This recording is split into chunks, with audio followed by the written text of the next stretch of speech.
You think? Okay, cool. I'm fairly certain, Cool. actually. Koji, when can I sim things? Oh yeah, sorry, I've already got a hidden build. I've already figured everything out, to be honest. So Yeah, it's solved. Okay. it's solved already. Guy and I were already talking about it. We've already got all the outlaw bills sorted. All right, makes sense. Restless crew staying for sure. Yeah. We're working on extracting the talent data now, which is like messy stuff. But hopefully soon we can start on simming. It'll be fun. And then remember the Koji beta, Shadowlands beta simming streams. Guy, how's the familiar feeling of not having alpha? Well, I work for Wowhead now, so I filled out my little form thing, so I'll probably get it soon. Probably shouldn't ping at everyone to know that the event is starting. I'm gonna uncheck that box. Insta at everyone. I had to stop myself because when you make an event, it like prompts you to ping everyone like 4 times. It's actually insane. Like you make the event and it's like, hey, do you want to notify the server? And I'm like, no, I don't. That's actually a lot of people. We don't.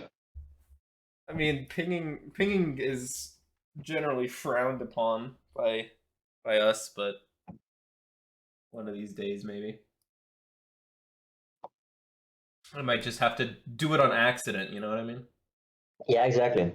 And then you can just I didn't read one of the checkboxes. My bad. It popped up and said, "Hey, do you want to?" Yeah, that's fine. Do you want to ping 100,000 people? And I just didn't read it because oops. Yes. Or just randomly purging like half of off topic.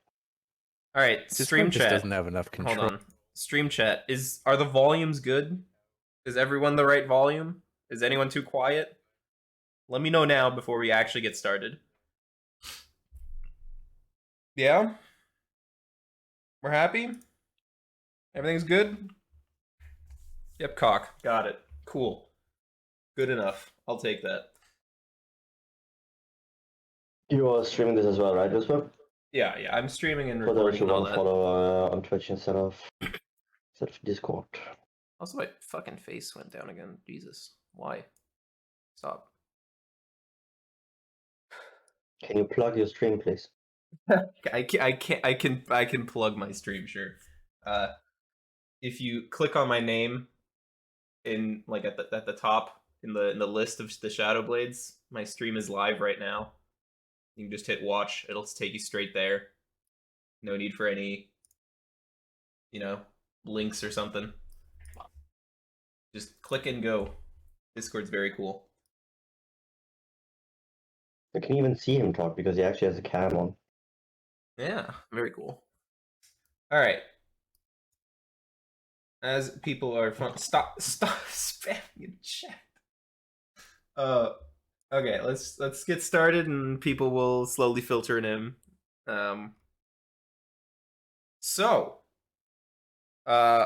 Welcome to the 5th episode of the Tricks of the Trade podcast. It's been long awaited. We took a bit of a hiatus with our previous episodes. But obviously we have a lot to talk about. We have class talents, spec talents, they all got released. Alpha's out. We have a lot of data mining from professions and stuff, which we probably won't go over too much, but if someone wants to mention it briefly, I heard there's new combat potions and power elixirs and stuff that are a little weird. And let's just go down the list one by one. Introduce yourselves so that everyone's familiar with your name. We'll just go top to bottom. Selly, how you doing? I'm good. Thanks. How about you, man? I'm doing well. It's a little early in the morning, and I just had a stream notification pop, so I needed to mute that. But it's always fun talking to everyone. Yeah, for sure. I've missed this. Koji, do you have alpha? The question on everyone's mind. I do not. not right now. I'm apparently on some list, but from what I've heard, they're still going through pretty small numbers at a time per week or something. Yeah, sure. So when you're on a list, hopefully soon. When you're on a list, you get alpha. When I'm on a list, I don't get to fly. Makes sense. Only one of those is for other people's safety, though. And then, Guy, are you copium on the Wowhead link to alpha? Dude, I'm a very positive person, so I'm very positive I'll be getting it soon. Just hopium, no copium. Nope, never. Never. Guy has always been someone with beta every single expansion. Exactly. Yeah, if you can opt in by paying like 40 euros for it or something. Yeah, that's why I'm so positive I'm getting it this time. I think Shadowlands was the latest I ever got beta. It took forever. I mean, all of us, right? Like, I think. Yeah, I think so. I mean, hardly any rogues were in Yeah, early beta phases at all. I remember I got it like, I think 2 weeks before the disabled legendaries, and ours weren't there yet. So we couldn't even test them because they didn't even design our legendary powers yet. And when they did, they simultaneously removed the ability to craft them on beta. So I remember like KSP and I, we literally like sat in art and wheel just grinding leatherworking to actually craft one because it was the only way for us to actually test them. That was very painful. My only beta that I've gotten was Shadowlands, and I got it 2 weeks before pre-patch. So, it's nice, good beta. Yeah, it definitely contributed to our class kind of not really receiving any changes, I think. So hopefully this time around things will be a lot better. I'm already way more hopeful going into Dragonflight than I was for Shadowlands. I'm not sure if you share that feeling. I definitely do. I mean, it's nice having, a dev that's willing to communicate about it and listen to feedback. Just, even in Discord, But yeah, well, we'll see. I mean, being in the first wave of talent designs is always good, right? Like, yeah, we at least get a chance to give more feedback and do more testing.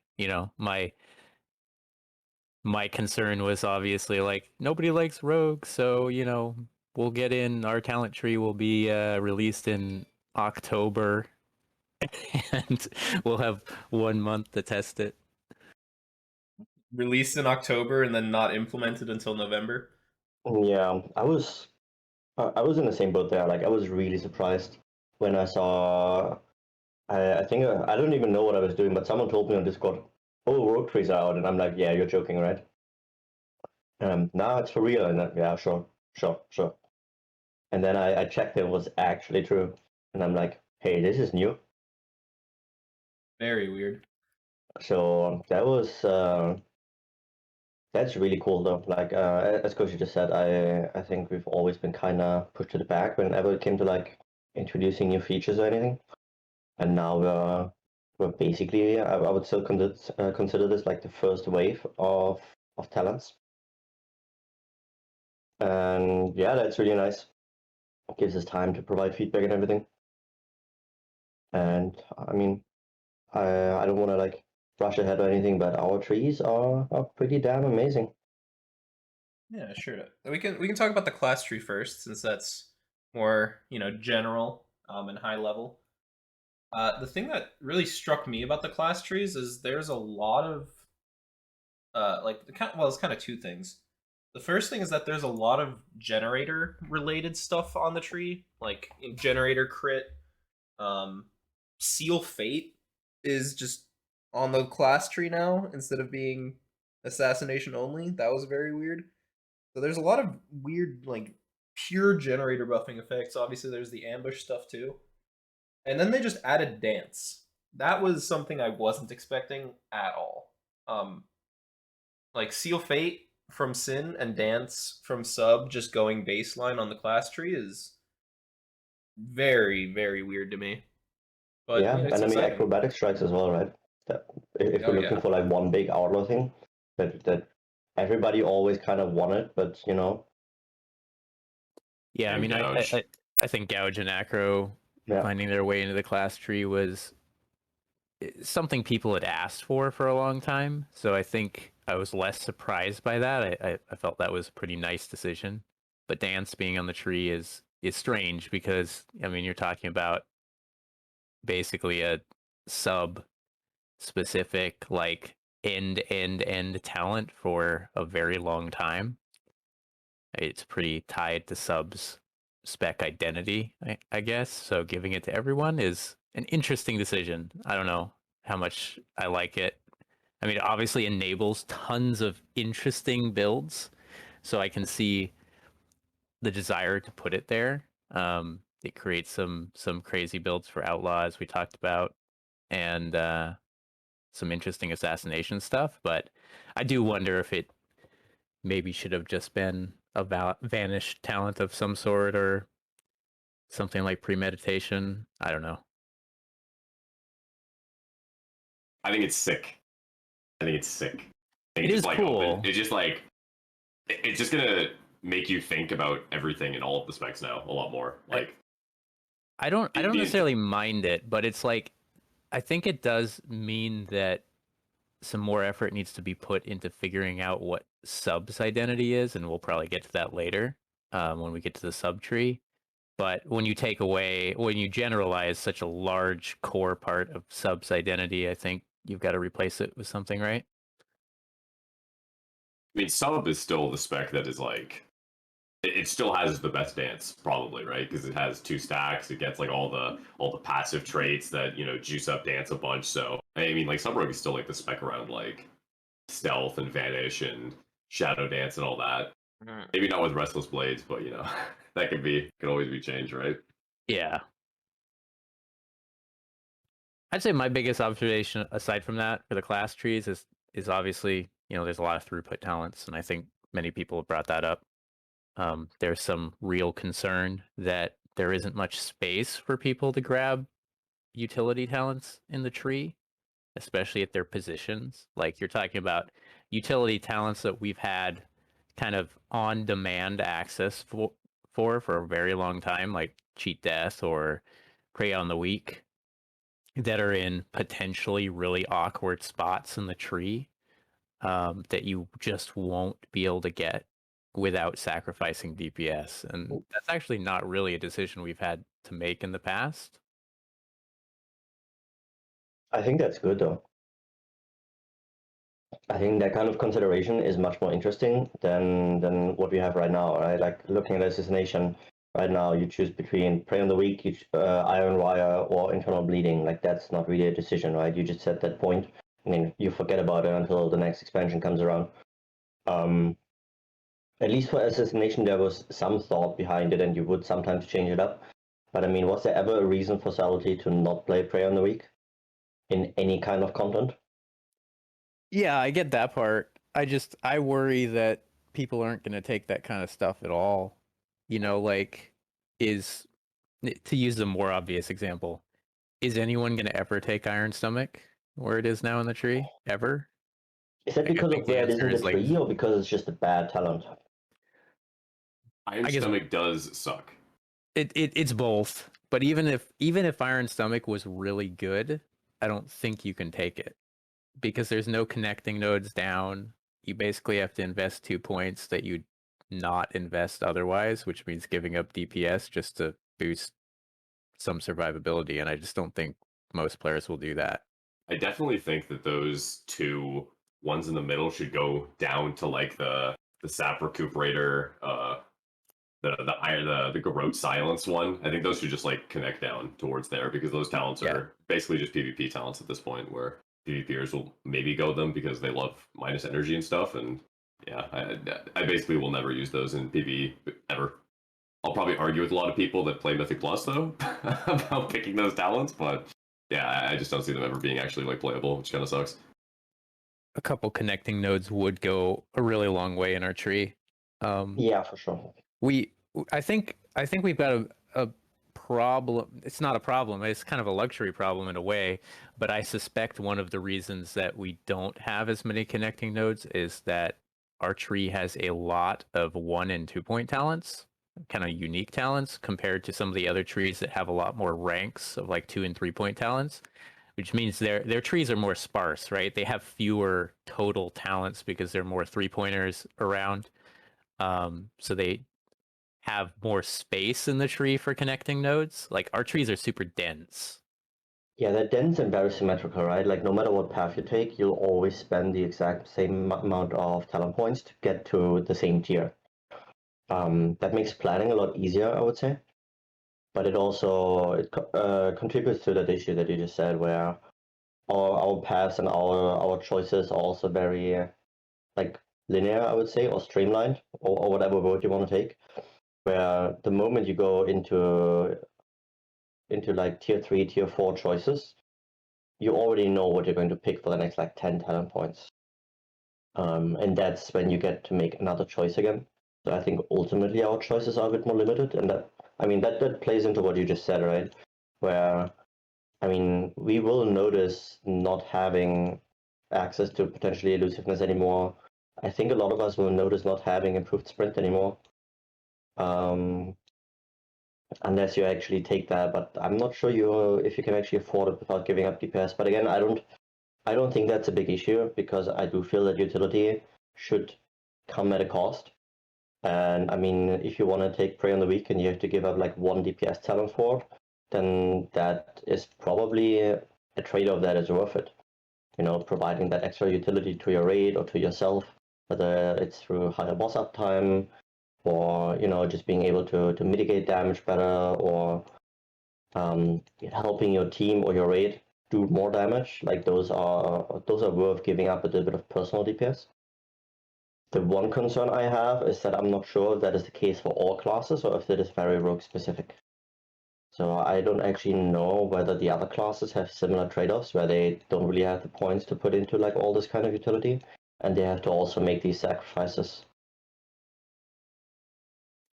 Yeah, some of it also is because of Shadow Dance being so unique and a pretty powerful effect. I think combined with Cheat Death being in that bottom corner definitely pushes people towards being very loaded towards one side of our class tree. So I guess we'll see how that plays out. It's really hard to see many specs deviating from that, though, of just like bumming down the right-hand side all the way to the bottom as the default. There's also like Alacrity and Deeper like right next to it, right? Like you come off Marked for Death. Marked for Death is strong. Then you have Alacrity, which is good for 2 specs. You have Deeper, which is like a staple for sub at these days. And then you still have Cheat, Death, Find Weakness, and Dance like coming after that. So like Cloak, Tricks, Shadow Step, Night Stalker, Mark for Death, Cheat, Find Weakness, and Shadow Dance is like a list of all-star abilities for rogues. Like, yeah. Is it though, or is it also just an issue of we know how good these talents are? Whereas if you look at the other 2 trees, there's a lot of new stuff there, and it's much harder for us to really like at glance evaluate how powerful these are going to be, and how much like what will be the DPS benefit of 10% crit on your builders. Because to me that sounds really good for all specs, not just for assassination. How good is that extra combo point on ambush going to be? How useful is Cold Blood ultimately going to be? Like, I think that it's just a lot harder to gauge how those compare to the right side tree of the class tree, where it's pretty easy for us to really assess, okay, this is going to be really powerful, obviously, but is it going to be more powerful than the other stuff? I think that's a question that we can't really answer yet, I would say. Oh yeah, I said that a bunch in the Outlaw channel. People are going fucking gorilla for Shadow Dance. I'm like, yeah, so like Shadow Dance or Restless Blades, obviously it's gonna be the nuts, right? But like there are talents on here that like don't sound nuts, but like can be nuts. Like Alacrity. When you like read talents like Dread Blades or Loaded Dice, you're like, oh my god, this is so powerful. And then like, what do you pick? You pick fucking 10% flat haste. Like there's so many like wacky talents on here where you're like, oh my god, like Find Weakness, whoa, it's crazy. And then like like what, like obviously like maybe not, but like what if like Thistletea is just nuts because it's like 300 energy, right? Like it's just infinite, right? So like there's like a lot of stuff on here where like I feel like because we know Shadow Dance is crazy and blah blah blah, and we know like, oh, Mark for Death is so good, and like Night Stalker, whoa, like a lot of these talents like we don't like know, like Cold Blood we don't like really like understand, right? Like we have like an idea, but we don't like understand like the math behind it, right? Same with like Lethality, Thistlety, Seal Fate on other specs, like. Yeah, like because lethality is one of those talents where I feel like this sounds really, really good for something like Outlaw, right? Where you have a bunch of extra crit already, you can roll crit as well, and then all your builders like do like 30% more damage. Like that sounds sick. And I don't even know if the current Outlaw build would go for that, or does go for it, or if it's still, you still feel nudged into this direction of okay, you kind of want to get the Shadow Dance because you can already understand how good it's going to be, and then maybe ultimately at least one or two of our specs aren't even going to play it because we realize, hey, the other ones are even better. Yeah, exactly. Yeah, we just like don't understand fully because we don't have math, which I like tried to let people know. Like, hey, like sure, Shadow Dance sounds powerful, but a lot of things don't sound powerful and then just are. Like Echoing Reprimand doesn't really sound powerful until you're like, oh wait, Sub Rogue with tier set with double daggers with weapon swap. It's like, oh, this is just the best. You know, like there's a lot of like stuff like that. Like that is hard to like fully understand until you actually get math behind it, right? You're totally right. Yeah, I mean, I think some of it's a combination of factors, though. Like Find Weakness, for example, is just going to be very powerful for Outlaw in particular. So I guess we'll see. I think like the middle of the tree is probably objectively the weakest in terms of DPS, right? It has more utility talents in there. You've got Gouge, Sprint, Recoup, Elusiveless, and Acro all down the middle. You pretty much have 2 DPS talents there, and that's it. And one of them specific to ambush. So, like depending on your build, that may or may not be a dead talent, right? Versatile talent is kind of boring, but it's going to be 4% flat damage. Oh, I heckin' love 4% flat verse. It's decent, but not very sexy. I think the issue also is like the left hand side. You've got like the poison stuff and Garrett, which may or may not be relevant for some specs, and having those as like required talents, like you can't get down the left hand side of the tree without taking 2 Garrett talents, and you might not even cast that spell. Well, I mean, like all of the top talents are like dead, quote unquote, right? Like Trix is doing nothing. Well, like they're doing stuff, but like they're not like quote unquote damage, right? Like the whole right side is what? It's Sap, it's Cloak, it's Trix, it's Step, and then like you go Garrote, Evasion, Mind Numbing, and Fleet Footed. Like the whole like top 4 traits deal like 0 damage, right? Yeah, I think it's less about the damage for me and more about like whether or not that'll actually be useful, right? Like it's unclear, for example, if Outlaw would ever cast Garrett. Yeah. Right. I think like maybe you do, but maybe not. I don't know. It's also weird that if you have not played in a while, now all of a sudden you have like say Garrote is good, right? Now you have every rogue spec both playing Rupture and Garrote again. So every rogue spec will have 2 bleeds, which is a really like weird oddity that people don't really talk about that much. And like Outlaw doesn't have either right now. Like you're just adding 2 bleeds to Outlaw if you take Garrote. Which could be a little bit weird. I don't know how Outlaw feels in general about maintaining bleeds, but it's definitely not WoD anymore. Like Outlaw bleeds have been gone for a while now.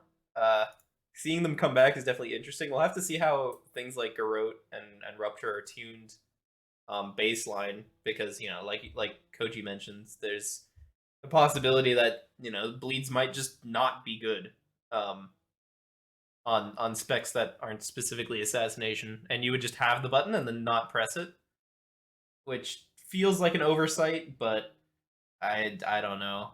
I think that's fine though. Outlaw's gonna need like 2 keyboards to play. Like maybe there's some situational use, right? And that ultimately comes down to skill expression. Like say you're on a boss and pressing Garrote, pressing Rupture is almost never worth it, maybe. But maybe then you're suddenly moving into a territory where you need damage while on a boss while you don't have uptime on it. So suddenly in this one situation, it's actually worth to apply a damage over time effect. I mean, that's or you're kind of in like PvP and you're playing against like a DK or warrior who wear plate armor, and so suddenly it's actually worth to press Rupture over Dispatch, or you just want to make sure that another rogue isn't re-stealthing. So The tricky I can part, see more I uses think, for it in PvP, but I think it can contribute to more skill expression. If it's tuned right and not mandatory, but gives you maybe like 0.5% of extra DPS to use it in those very niche cases or situations. Garrote as an easy one combo point builder maybe is good with Echoing Reprimand to make sure you hit the AP combo point, right? The animal charge combo point, sorry. And so these kind of things might actually really contribute to you being able to eke out a little bit more damage by really utilizing the full toolkit. And if that's not something you like to do or you enjoy to do or that you just aren't good enough to do, if you're still competitive, just you could be slightly better. I think in that case it would be great. Even if it's like dead in your talent trees, I don't think that's a bad thing necessarily. Because I mean, the silence obviously has some utility, right? Yeah. Mystic Plus or whatever, PvP.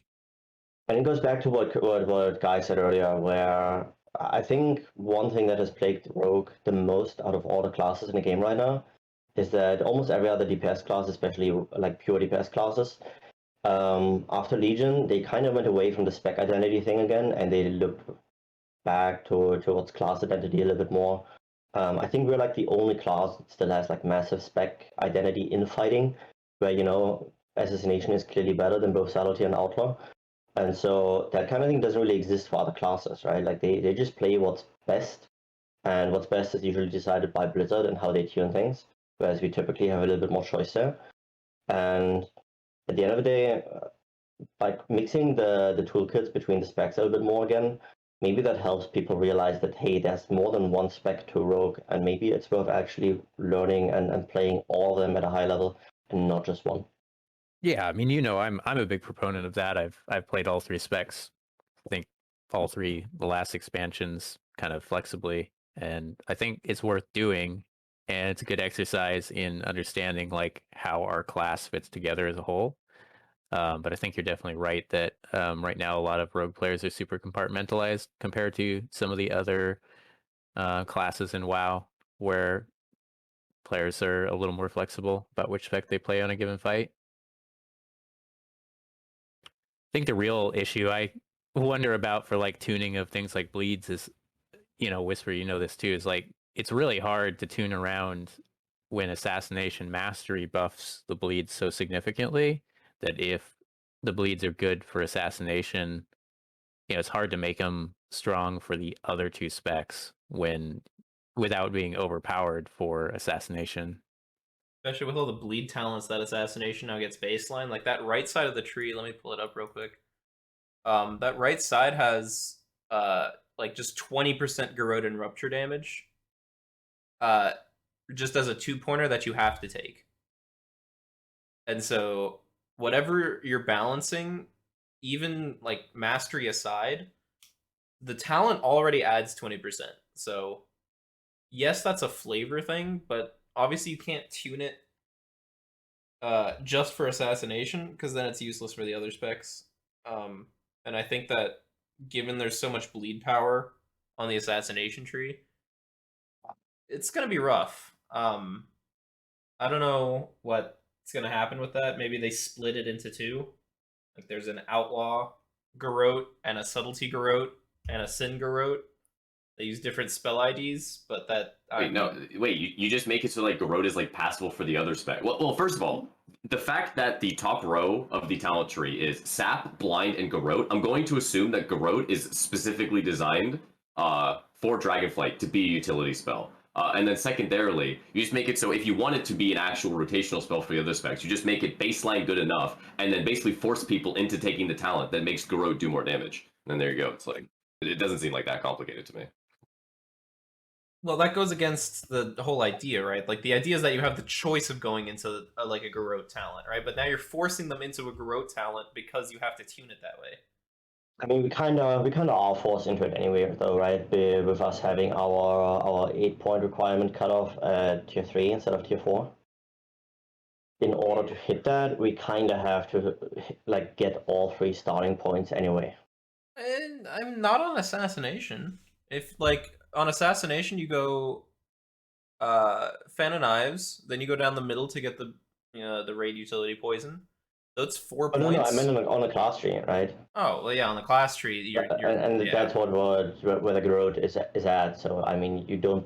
Oh yeah. I don't yeah, think yeah. you can get around not picking Garrote and as a Salad or Outlaw, for example. Like you'll pick that node even if it's not automatically allocated Yeah. by your spec choice. Unless you want to play without evasion and numbing poison, I don't see that happening. And where else are you going to put the 8 points that you need to even be able to access the second level of the tree, essentially? I mean, I like the fact that you don't have to take Garrote Invasion, but I see where you're coming from. Because first off, if you don't take Garrote, you're not going down the left side of the tree, right? Yeah. Which is a problem because if like say you want Cold Blood or you want Seal Fate, you're already locked into taking Garrote.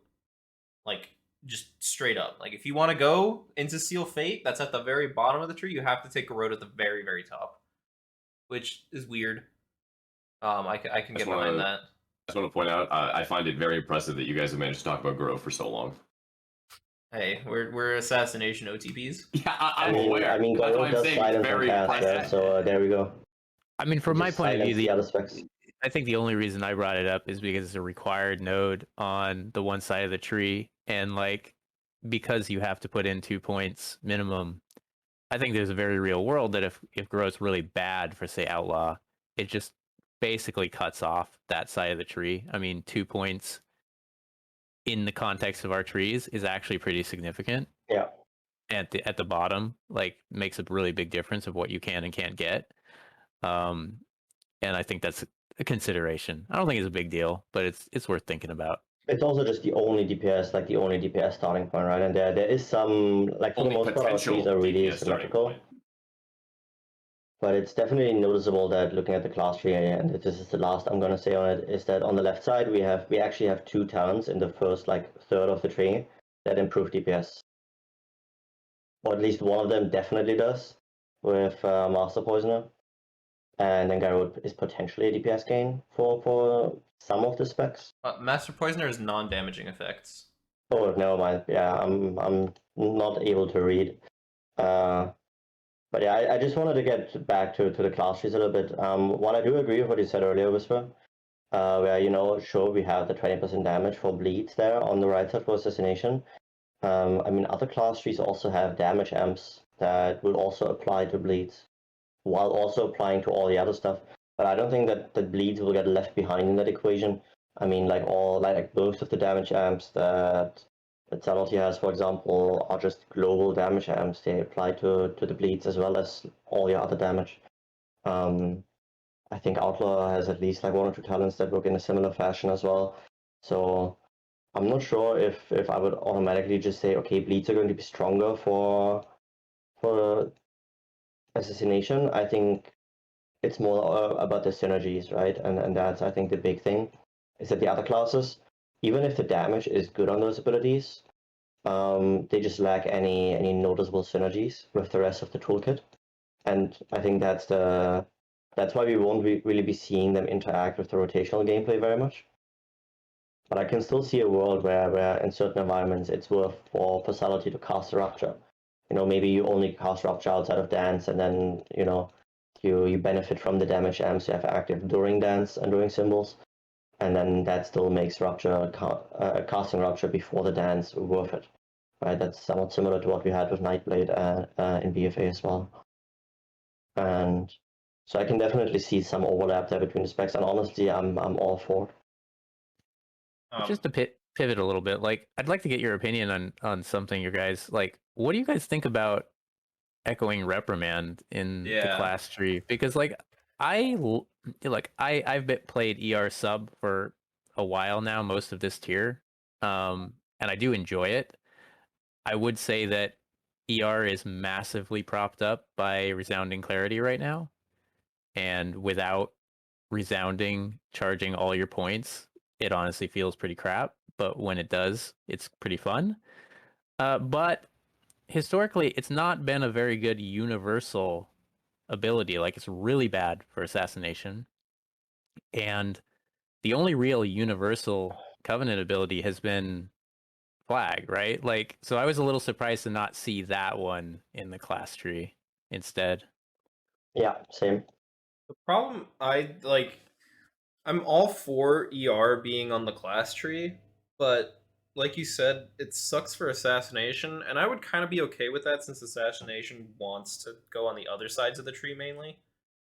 But the thing that really gets me is Echoing Reprimand basically is a 3-point talent that doesn't even give you the same amount of combo points as it does now.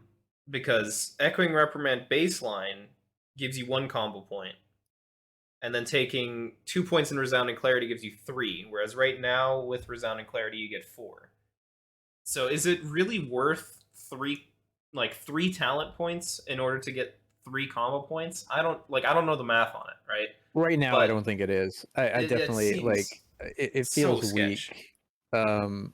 Because I think by itself, without like effusive anima accelerator and without some, that extra anima charge, it's probably not worth 3 talent points at this point compared to the other options in the tree.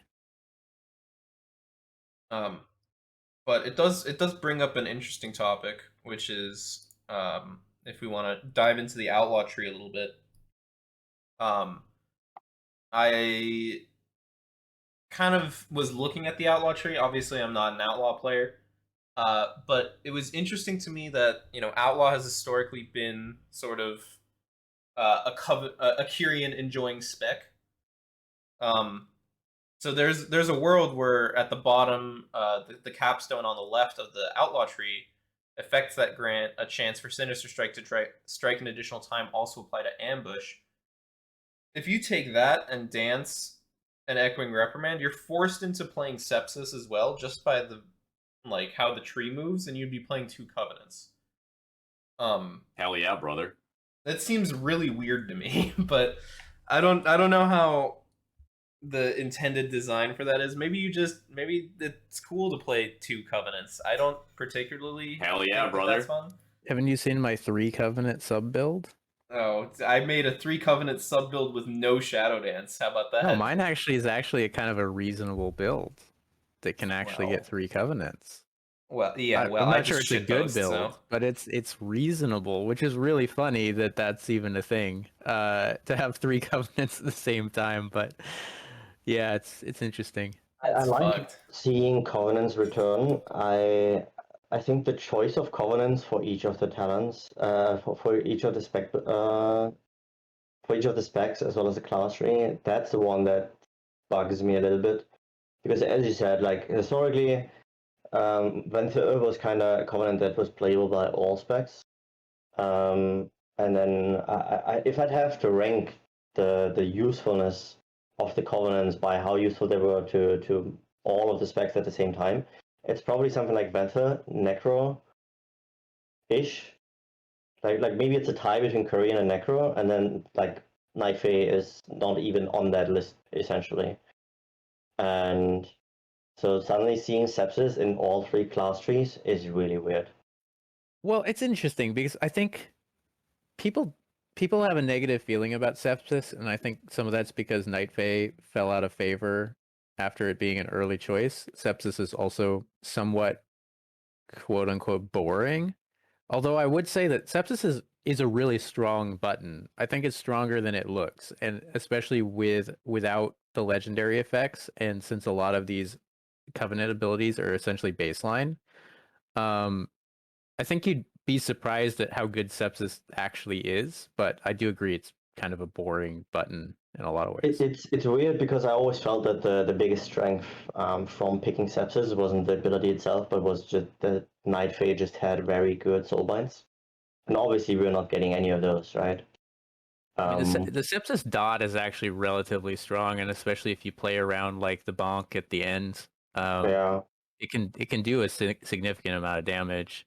I think baseline it's probably a lot better than Echoing Reprimand, like in pure damage terms. I'm Yeah, not for saying in sure. gameplay. And so it's weird to me to see like the Covenant that's basically playable by all three specs. That one is like locked into one of them, and not even accessible. Sorry, not even accessible by Assassination Outlaw. Then we have, I mean, Serrated Bone Spike is just gone, which I think for most people is a good thing because your ability is incredibly bugged and kind of boring as well. But yeah, it just feels weird to see 3 Covenant abilities return, and then the 4th one doesn't, and then the one that we get in the class tree is the one that is really only usable by 2 specs anyway. Yeah, and I also yeah. do agree. It is weird. Like, I don't mind Sepsis, but I do agree that like it being on the golden path for the Outlaw Tree as like kind of a required node to get to the bottom of the tree is a little strange because I think in the positioning of a lot of the other Covenant abilities across most of the trees, they're kind of optional. Yeah, Yeah. I was gonna mention that on the subtlety tree, it's sort of its own little offshoot. On the assassination tree, it's behind Doomblade, also as a dead end. But then on Outlaw, it's just randomly in the middle and has 2 talents following it on that same path. I mean, And then- Sepsis is on Restless Blades now, so Yeah, but Blade Rush like is Sepsis is going to be very strong for Outlaw. It's a you're- very yeah. powerful. So Flagellation is propped up by Blunderbuss in the tier set right now. Flagellation fucking blows for Outlaw. Okay, that thing sucks. Okay, I never want to touch it again. Okay, Echoing Reprimand, it's kind of propped up by the Legendary. Serrated Bone Spike, it's cool, but it's useless on a single target. Sepsis actually hits like a cannon, and now it's on Restless Blades. So Wouldn't the same go for SPS, for example, if SPS was on Restless Blades? not That would really, make it 'cause, solid, like, wouldn't it? I mean, you put anything on Restless Blades, it hits like a cannon. Yeah, but, like, so this is not necessarily a Sepsis thing, right? It's just Well, but no, because Sepsis it on is its own. now. You could put Flag there and it would still be good if it was affected by Restless Blades. Yeah, but I don't want to play Flagellation ever again on Outlaw. Okay, I've had too many 18 combo point Flagellations on Jailer on our kills. I never want to touch that dirty Covenant ever again. I hate it. I mean, you've only gotten to play it for 1 patch, bro. What do you mean? Yeah, I know. I never And want to you're do it already again. sick of it? Okay. Yeah, okay. I never want to do it again. I want to opt out. I will admit Yeah. it's not my favorite. I see that you did not talent Iron Stomach IRL. It is absolutely not. Flag is not my favorite ability, but I do know a lot of people like it. I agree with you. Like Sepsis is going to be really good for Outlaw, and I do think Bone Spike is probably the worst for Outlaw in single target because it doesn't need the efficiency, right? Like if you had super short cooldown on SBS for Outlaw, it'd be like kind of whatever because you're already swimming in energy unless something massive changes. Whereas like SBS is a great filler for assassination, right? Like mutilate costs 50 energy. Having a cheap builder is really nice. Some of the problem with SBS though, like I think it's actually a pretty strong single target talent. Ability, Covenant ability on its base. It's just like everything else surrounding it is not very good, right? Like the fact that the legendary right now doesn't do anything to amp the single target damage is what holds it back versus the other Covenant. So like if we go back to Castle Nathria, for example, like I was playing Necro Assassination. I know it wasn't the super popular option, but it was very strong. It was within like 1% of Venthyr. And a lot of that was SBS being decent on single target. Yeah, just the other Covenants got propped up by the legendary effect that was added later on, right? And also just getting some buffs as well. And I mean, SBS just didn't get the same treatment at the end of the day. I do get why they left it out though. Like, you know, going to a next expansion, like it probably feels weird to give rogues a ranged ability, right? Like outside of the themes of Shadowlands, right? Like it does make sense to kind Yeah, of leave it it's out. also just such a replaceable ability, right? Like you could have just given SBS to Boomkin and make it give astral power instead of like a combo point, and it would basically feel like the same ability, just for a different class. You would give it to warriors and make it give rage, and it would be the same thing, right? So it kind of feels like SBS is one of those abilities where you just give it to any other class, you change the resource it generates, and it would kind of fit as a Necrolord ability. So it's not really a rogue specific one either. The blade interactions were very limited when it came to assassination, and it didn't really have any other interactions with any of the other specs. So Yeah. leaving it I out mean, is fine. one thing I would say though, in favor of it, is my time playing Necro in Castle Nathria, using SBS on the multi-target raid encounters or even like open world stuff is probably the most fun gameplay I got out of any of the 4 Covenant abilities in Shadowlands. Like all the others are just whatever. I mean, they're 90-second cooldowns. You mash them on cooldown, whatever. Echoing Reprimand has some gameplay you play around. Largely, you just kind of let it come to you though, and Serrated Bone Spike is like the only one you really like have to actively play around all the time. And I did find it quite enjoyable. Like I even played it more recently on Rygalon, and it was fun doing that again.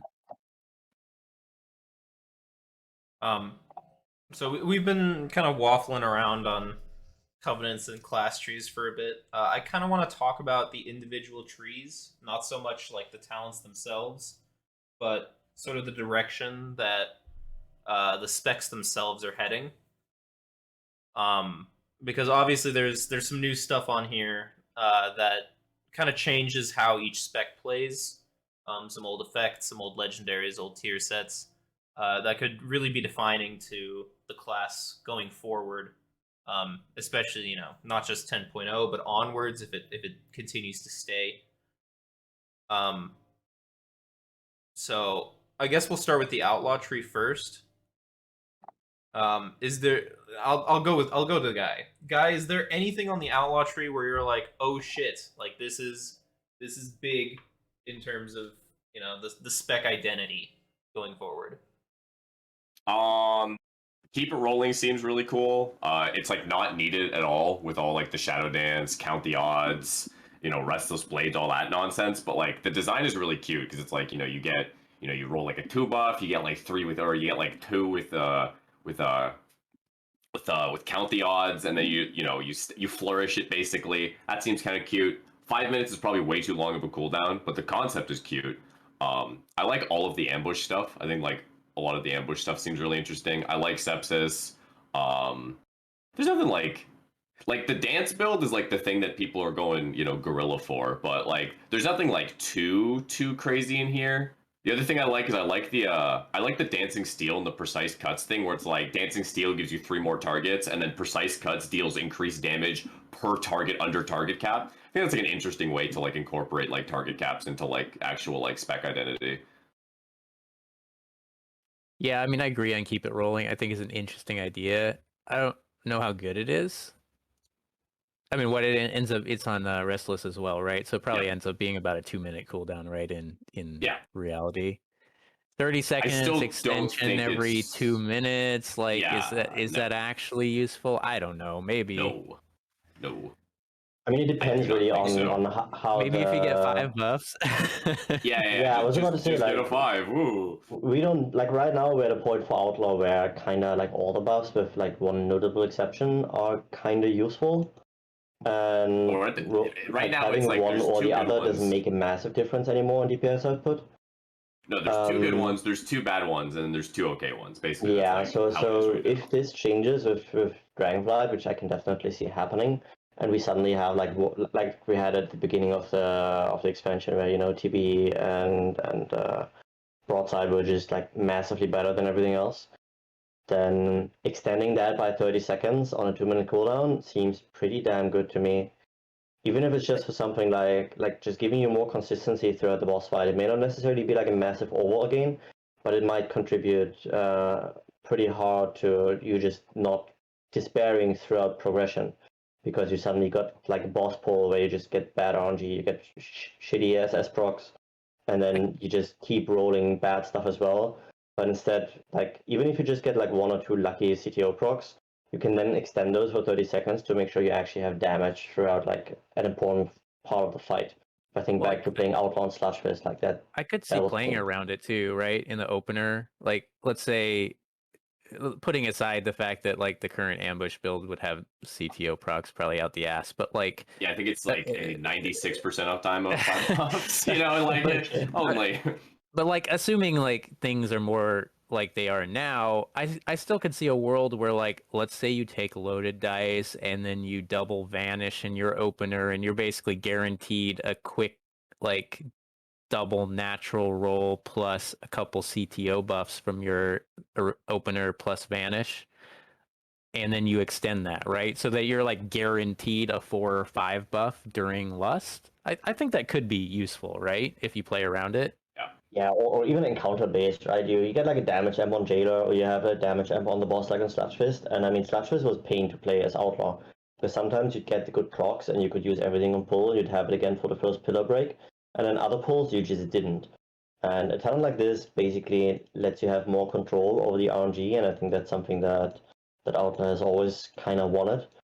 To just make sure that if there's an encounter where you really want good rolls at a very specific point in the fight, this is a talent that allows you to do that without just straight up giving you that stuff. Like you still have to think about what you're doing, but at the end of the day, it allows you to really make sure that as you just said, you can basically guarantee to have at least like 4 buffs up during a specific point in the fight. And I think that's a pretty good way to allow a class that doesn't have very powerful cooldowns to still have higher damage peaks throughout the fight in a very unique and spec-specific way. I mean, the main problem with Keep It Rolling is that like there's really no good talents on the way down to it. Yeah. You might nobody's I gonna disagree. nobody's gonna take like Count the Odds or Restless Crew. Yeah, Someone say Restless Crew? Restless Bro, Crew? literally not gonna every talk single about this talent in that balance. row is insane. You get the combat potency, you get Count the Odds, you get the very balanced Restless Crew, and then you get Dispatcher. Like Dispatcher's nuts. Like every build is gonna go Dispatcher. Dispatcher does. I think Dispatcher is one of those ones you were referring to, Guy, earlier. That like on the surface, to some people, I don't think it looks very interesting. Oh, it's nuts. It like looks like, oh, it's like 5% increased damage, big deal, or like 5 less energy. Well, it's only 5 energy, whatever. Like I think it's actually crazy. I agree. It's literally right? Like both the infinite. damage and the energy unbelievable reduction. how strong that talent is. Yeah, it seems it's just one of those things, right? Where when you read about it, because it's a very new thing, you can't really put it into context yet exactly how good it's going to be. But then when you actually like do the math, or rather you have other people do the math, because that's what what I do. I just wait for other people to math it out, and then you suddenly realize, oh hey, this is really good. I think that kind of this is one of those talents that is deceptively like not strong looking, but then when the math is done, I think it's probably going to be one of the strongest talents on the Outlaw Tree. I think one of the neat things about it is that the 6-second duration is low enough that it'll probably create a fair amount of stress, right? Like on average, it shouldn't be a problem. Like on average, Outlaw cast Dispatch frequently enough to basically keep that rolling for a pretty significant amount of time. But it's one of those things where people are going to be like having a giant weak aura in the middle of the screen, like sweating bullets. Like I got 0.2 seconds until it falls off. What if this makes Grand Melee good? Because then you don't have to cast. The one thing I don't like about it is that it's basically, I feel like it's almost guaranteed to drop off every time you refresh BTE. Because you're not going to be able to get another dispatch out. Like you're not going to be able to get to cast dispatch, builders, BTE, builders, dispatch in a 6-second window, are you?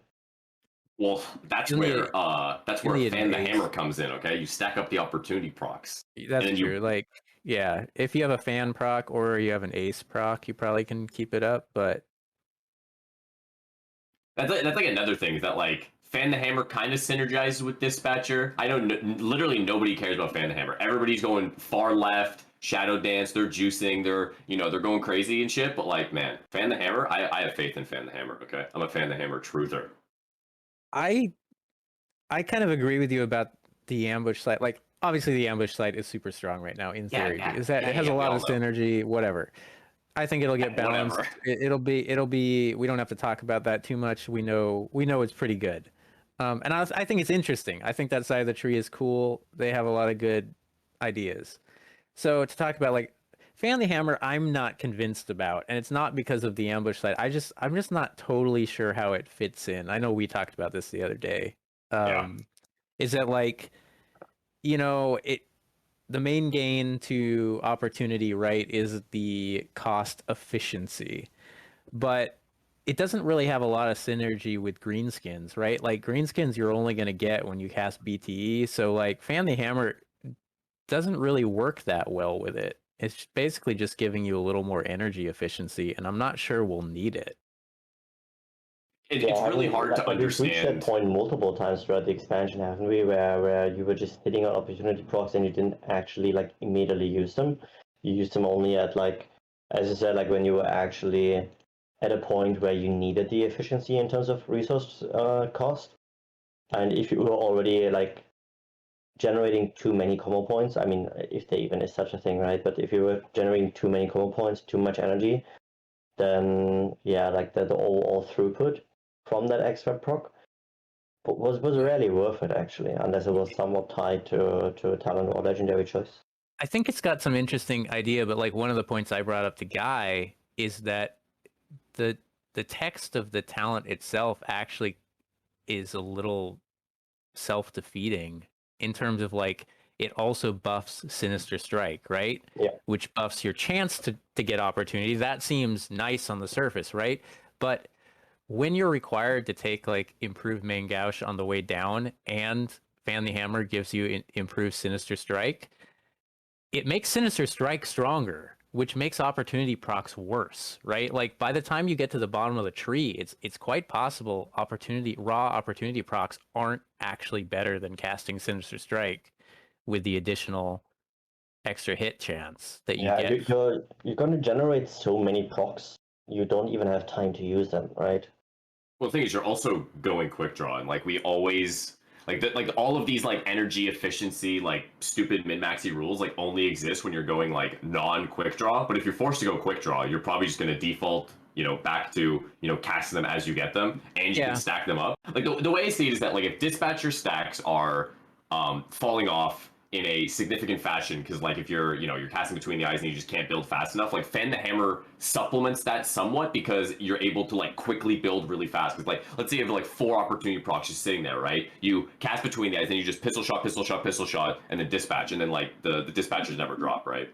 But like the thing is like it's really hard to like understand like how much energy efficiency you actually need, because you only need enough, but we don't know how much enough is, right? Like maybe we don't need to go Fatal Flourish, Combat Potency, Vigor, Blade Rush, Slicer, Dicer. Like we don't need to go all of these like talents to get like enough to actually like play the game, right? So I think what it's missing when I think about it is that it's missing some kind of timing element, right? Where there's nothing in this tree where we gain from fanning the hammer, right? Like in the way of it'd be interesting if say greenskins, instead of it being your next pistol shot, it'd be like all pistol shots within 5 seconds or something like that, and then you'd actually have some payoff and some synergy of like banking those charges and like firing off 3 pistol shots in a row in that window.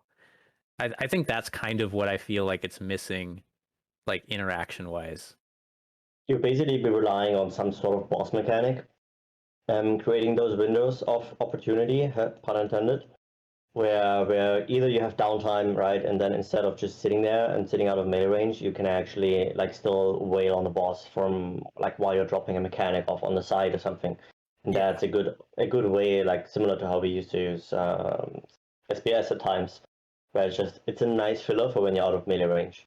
Yeah, Fan the Hammer is probably good for that. I can see a lot of value coming from that, where say you're on Jailer and you have to drop your bomb off in a bad spot because Warlocks are taking all the good ones, and then you have to run out of melee for like 5 seconds, and what are you going to do? Oh, you have like 4 Fan the Hammer procs. Okay, that's 4 pistol shots and like high value, like decent damage abilities that you can just throw out to still have damage uptime while you're not actually in melee. And I think that's where where the value might be coming from instead of relying on too many synergies in the trees. I think I'd Selly, the also downtown enjoyer. Yeah, I think I'd like to also see something on that side of the tree that reduced the cooldown of between the eyes somehow. Yeah. Yeah, I mean, Outlaw doesn't have an cooldown reduction yet. That's true. Well, I get what you mean, but like the energies are like the synergy between like that out of range stuff and Ace and Greenskins is totally restricted by your cast rate of between the eyes, right? Which Yeah. if that's not any better for going down the gunslinger side of the tree, it kind of feels weird to me. It's I mean, probably it propped is up on right Restless now though, through right? the 4Ps, right? It is on Restless, yeah. Well, I think the one thing that I personally like about the Outlaw Tree, not being an Outlaw player and sitting silently watching people talk about things I don't understand, is I like the movement from like Slicer Dicer, like having that extra connection. I feel like that's a interesting choice for me. Like looking at Heavy Hitter and Audacity versus just taking Slicer Dicer and just running down the tree. I kind of like that. And I've just been sort of hovering over a bunch of talents. Obviously, I know what most of these do. Um, but I think there's stuff like Precise Cuts, which is really cool. Because you have Dancing Steel hitting like additional enemies and stuff. Uh, I think the Outlaw Tree is actually like kind of really good. I wouldn't say that it makes me excited to play Outlaw, but it's getting there. Yeah, it owns. I do really like it. I think the tree is solid. I like similar to what we were talking about, like on the class tree. I think it could use some left to mid, right to mid connecting nodes, and I think For that sure. would help a lot. Because right now it's very polarized between either far right or far left. But I do It like those. seems I do like those little nexuses on the side that you're talking about, right? Those little optional paths that you get to choose between going on either side. I do like that element to it for sure. it seems odd to not have a connector from Blade Rush and Killing Spree to Take 'Em by Surprise and Fan the Hammer respectively, because that would mirror the movement we already had like in the like three Right. tiers ahead of it, where you go either left side or right side.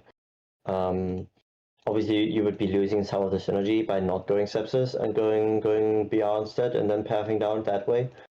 But yeah, I think that's a common theme for all the spec trees. It's just that talent point economy would be improved drastically if there was just a little bit more connection between individual paths. Usually you're basically locked into one of the sides very early on, and then there's not a whole lot of choice going on. It's more like you make the decision somewhat early to go left, middle, or right, and then once you do, you just like send it all the way down to the capstone. Looking in particular like Outlaw right now, like look left side and right side have a lot of choice, and then you look at the middle, and it's just you just run the middle down all the way from Float Like a Butterfly, right? And it's just one point after another that you just put into talent without even thinking about it. I think that goes kind of counter to what the talent trees are supposed to be about. Maybe they'll add a couple more talents, but Outlaw already has way more talents than the other two specs. But yeah, what I like about Outlaw is that to me it's the only tree that really adds novel ideas to all three parts of the tree. Because if you're looking at the tree in like three distinct sections, left, middle, right, there's new stuff there for all of those. And that's not necessarily something that you can say about either assassination or subtlety. And all these novel ideas seem well thought out. There's a lot of synergy within the tree and also with other parts of the tree. Or rather within the section, and then with, between the left and the right section, there's still overlap with some of the synergies there. And I think that's why, to me, Outlaw felt like, especially when looking at the trees for the very first time, Outlaw felt like the most thought out, and like as if most of or more time has been spent on Outlaw than was spent on both assassination and subtlety. That's actually a good point. About having kind of novel and new concepts into the spec. And I kind of want to use that as a pivot to kind of swing the other way into the non-novel and very steadfast and well-known. The subtlety tree has nothing that I'm excited about. I'm gonna be honest. What? Well, I How think could you not be excited for Shadowy Mist? Because you could I- pog. obviously like a lot of the feedback about the subtree is that it's a little more unfinished than the others. I think pretty clearly. Um, it does feel like a bit of a grab bag, right? It's like let's toss in all the mechanics that sub has ever had and just kind of plop them down. There's not a lot of like when we're talking about the outlaw tree, there's a clear vision, right, between the left and right side, and you have these ideas and concepts. And in the subtree, it's just kind of like stuff. It's just like good stuff. Yeah, I mean, running down the left side of the subtree, I was like, okay, well, we get backstab, weapon master, pre-med, like this is just generator stuff. Shadow techniques, fine. Symbols, a symbols buff, another symbols buff with inevitability. And then all of a sudden we're like back to perforated veins, and then we have shadow dust and the rotten sitting there. And like I can kind of see the train of thought with like, okay, well, it's kind of the backstab symbols side of the tree and the generators and vanish. But it's just a hodgepodge of just random effects that kind of fit together. Like just threw all of the tier sets and all of the legendaries at the board and saw what stick. Yeah, I mean, I would say at least like the sub community has been really active in giving feedback, and I know Reels has been listening to it pretty heavily.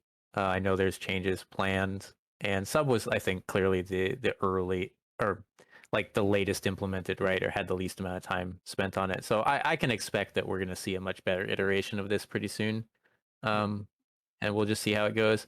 I mean, I do feel like kind of what I was talking about earlier is like my inclination is if you're giving Shadow Dance to everybody, you have to do something to shore up the identity of sub.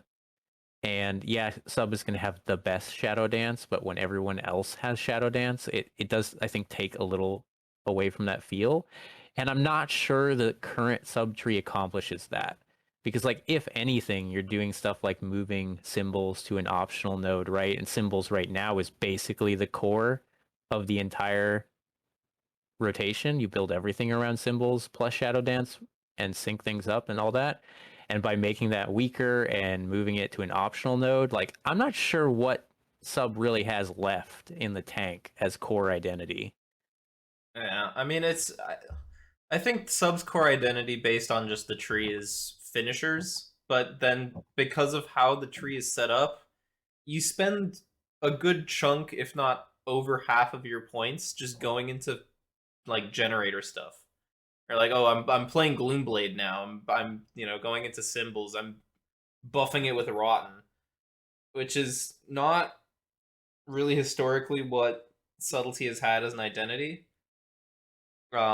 And like you still have deeper daggers, you still have replicating shadows. Those are like finisher stuff. Black powder is back, but even the right side of the tree, which is supposed to be so finisher based, still has generator stuff. Like it still has Shuriken Storm giving find weakness. Like that is basically a required talent, and it's just like there's tornado in there.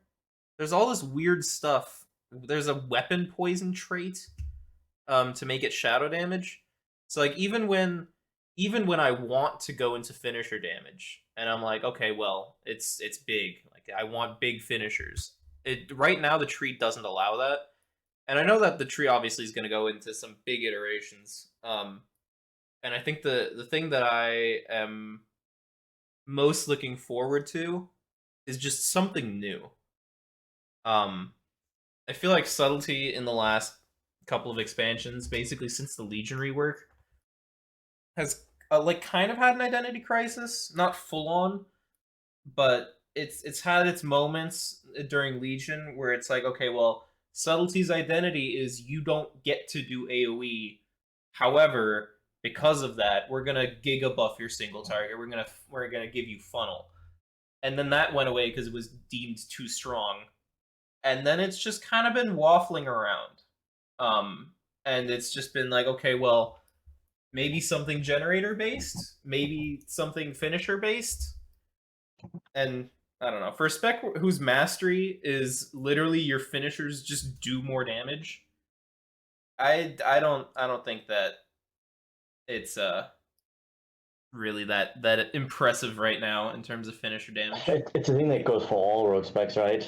The build combo points. I've been talking about this a lot. I know. Build combo points for big finishers, and then typically for all the specs, that's not true anymore. It's not your finishers that deal the most damage. It's usually your builders.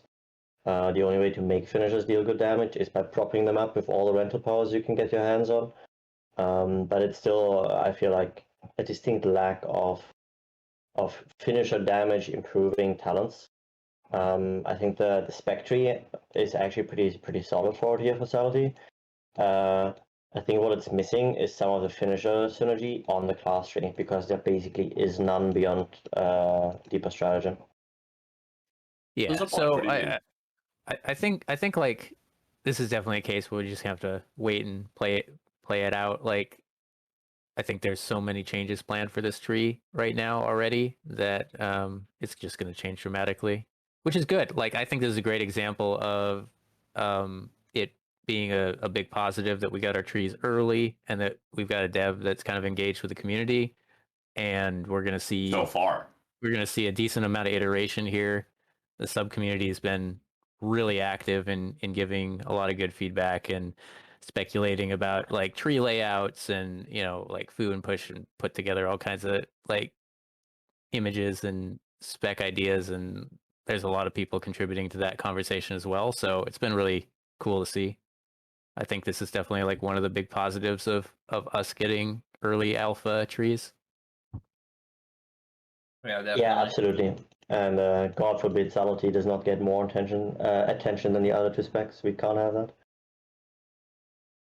It needs to remain the redheaded Nah, stepchild. I know I'm hating a little bit, but I think there's a lot of doom and gloom going around right now for sub, just because it feels the most like what you already have.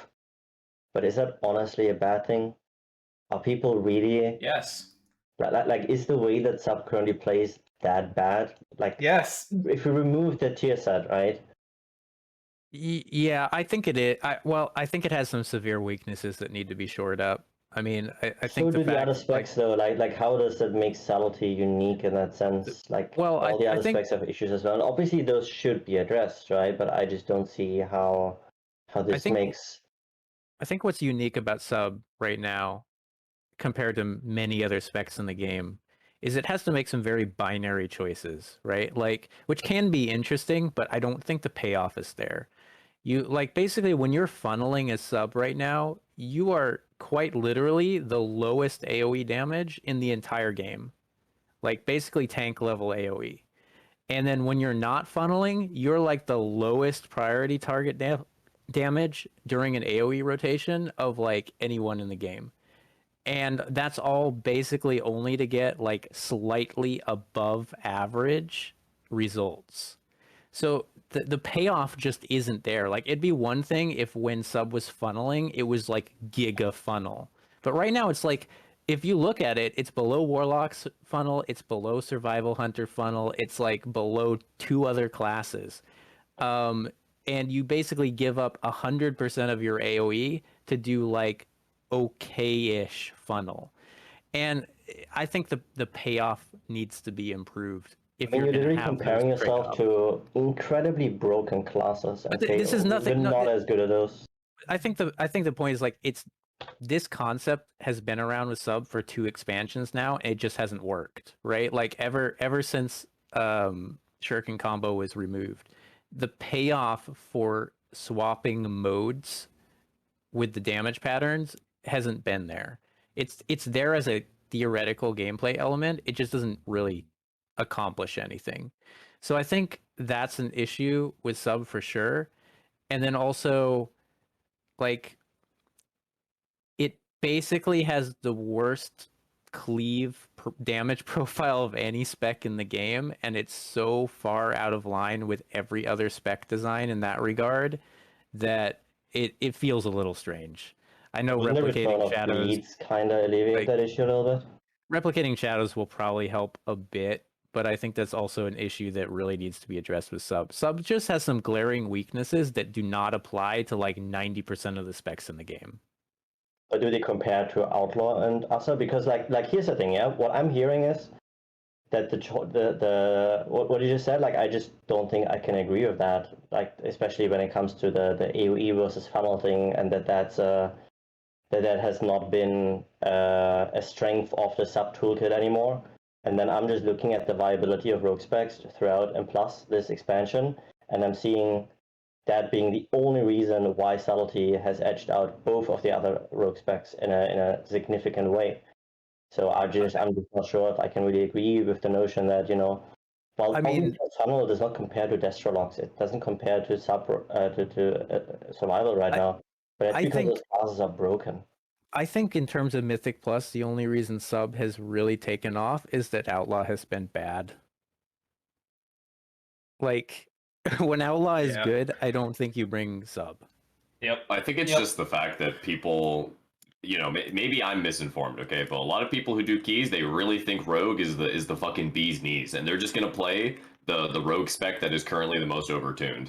So in Season 2, the most overtuned Rogue spec was Sub, so you played Sub. In Season 1, it was Outlaw, so you played Outlaw. In, you know, fucking BFA Season 1, it was Sin, so you played Sin. It's just like, you know, people have kind of, you know, come to the conclusion that Rogue is busted, so you're going to play Rogue, and you're just going to play the Rogue spec that is the highest damage at the moment, so... I'm not disagreeing with you, Sully, that, like, I think sub has some advantages. It's just, like, they're not really as strong as people think they are. A lot of this is based on, like, mentality of, like, sub is the funnel spec. Well, yeah, sub is a funnel spec, and its design has some funnel elements, but when you look at, like, how much it actually gains damage-wise, it's just not really enough to build a whole spec around, right? Like, it's there, but it's not quite there. It's like, for example, everyone knows assassination is really good at cleave, right? Like 3-target cleave. Assassination just like blasts, right? Like there are very few specs that can compete with assassination in that kind of like 3-target cleave, especially like extended cleave scenario. And that's something it's really good at. Like it's probably the best at. But like sub doesn't have that. Sub is good at funnel and it has funnel, but it's not the best at funnel. It's never been the best at funnel outside of like one encounter that happened in one expansion, and then they decided sub can't have strong funnel anymore. Bald. Yep. I mean, it still does. I still I mean, I guess we can agree to disagree on this. I still think that sub funnel is better than pretty much most other classes. If the classes are somewhat balanced, right now the classes aren't balanced, right? But when we're talking about niche users, I think the funnel or the prio damage, with the ability to just by changing your rotational priorities to immediately shift into either a full AOE or a full single target, like that kind of flexibility, without needing to change talents, without needing to really, you know, have like fundamental changes to the spec, but rather just having a different rotational priority. That is a very powerful toolkit still. And I'm looking at we always talk about, oh, assassination is basically unbeatable on like low target cleave, and I'm like, yeah, theoretically that's absolutely true. It just sucks that we never had an encounter in the last 10 years where that actually mattered. It's not like it actually mattered in any of the M+ dungeons. That's fair. There was never a situation where you could actually utilize that particular strength. And while sub definitely has that one strength to it, and it's not as pronounced as it maybe should be, that strength comes into play a lot. I think that's something that we gotta remember. One it does thing definitely tie into this issue of something that we've talked about before, where within the 3 rogue specs, it feels like every one of the specs has a particular niche, and it's good enough to edge out the other rogue specs. So we see this move from, you know, like if prio damage is good, then subtlety will be played over Outlaw or over Assassination. But as you said, the problem is that when we compare to other classes, that difference isn't big enough anymore. Sub is 20% more prior damage than assassination. That's a noticeable difference within the rogue. But if we have the Destrolog and it is 200% more prior damage, then obviously that 20% from sub doesn't look as strong anymore. Well, what I would argue there is that 20% additional prior damage is a fair amount, but is it worth giving up literally 100% of your AoE? And that's the trade-off you have to make as sub. It's not like you're giving up 80% of your AoE. You're giving up like all of it. And that's a big cost. Like it's not really a stark decision most specs have to make. Yeah, it's something a talent to compare, like if we went back in time, right? If Outlaw still had one rank of keep your wits about you, it would beat sub funnel right now and also do good AoE at the same time. That's like you're basically saying all of sub's spec identity is less powerful than one Azerite trait was in BFA, and I just don't think that's enough to build a spec around. Yeah, so here's a question. Is that something a talent tree can fix? Yes. Why wouldn't it be? Like, if like the thing was literally just like, oh, well, one Azerite trait is more powerful. Give it like, you can just add a talent that is 3 points. It's three funnel points. GG. Now you have funnel.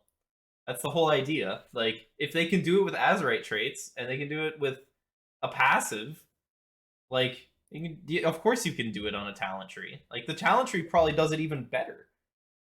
I think you can, and I think some of the problems in Shadowlands came from the design of Black Powder as well, because it kind of like doubled down on that binary choice between full AoE or full funnel. And I think if something like Secret Technique was actually tuned correctly and it was more like fit into the funnel mentality, I think somebody had an idea in sub chat the other day. It was like, what if Secret Technique worked kind of like the ring mechanic in Legion or Soul Capacitor, where like it put a debuff on your current target and you funneled in your target, and then you did AoE damage in an explosion after it expired. That's a cool idea that could really fit into this design paradigm of a funnel spec, right? And you could do that. I mean, it's only one ability in the tree, and Secret Technique needs a lot of love anyway, so might as well do something with it. I think there's definitely design space that could be expanded upon in a talent tree that would make sub make a little more sense. All right, if you guys had to describe what your vision is for the sub identity in 3 words, what 3 words would you use?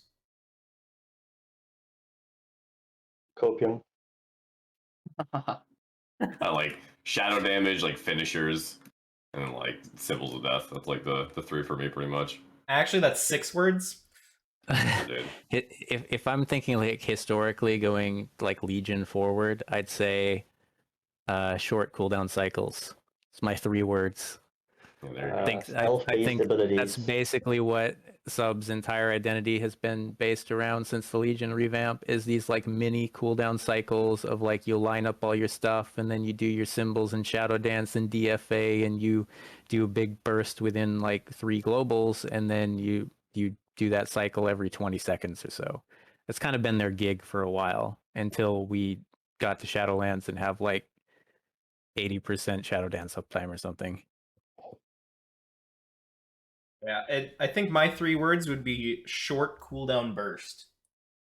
Because I definitely think that the thing I enjoyed most about subtlety was being able to just, like, even if it's useless for 20 seconds or 25, like, those moments every 30 seconds, every minute, where you just popped off with like a big DFA, that was pretty sick. I enjoyed WAD sub as well, with big cooldown shadow dance. That was pretty cool. And I don't know. Generator sub just doesn't do it for me. I'm gonna be real.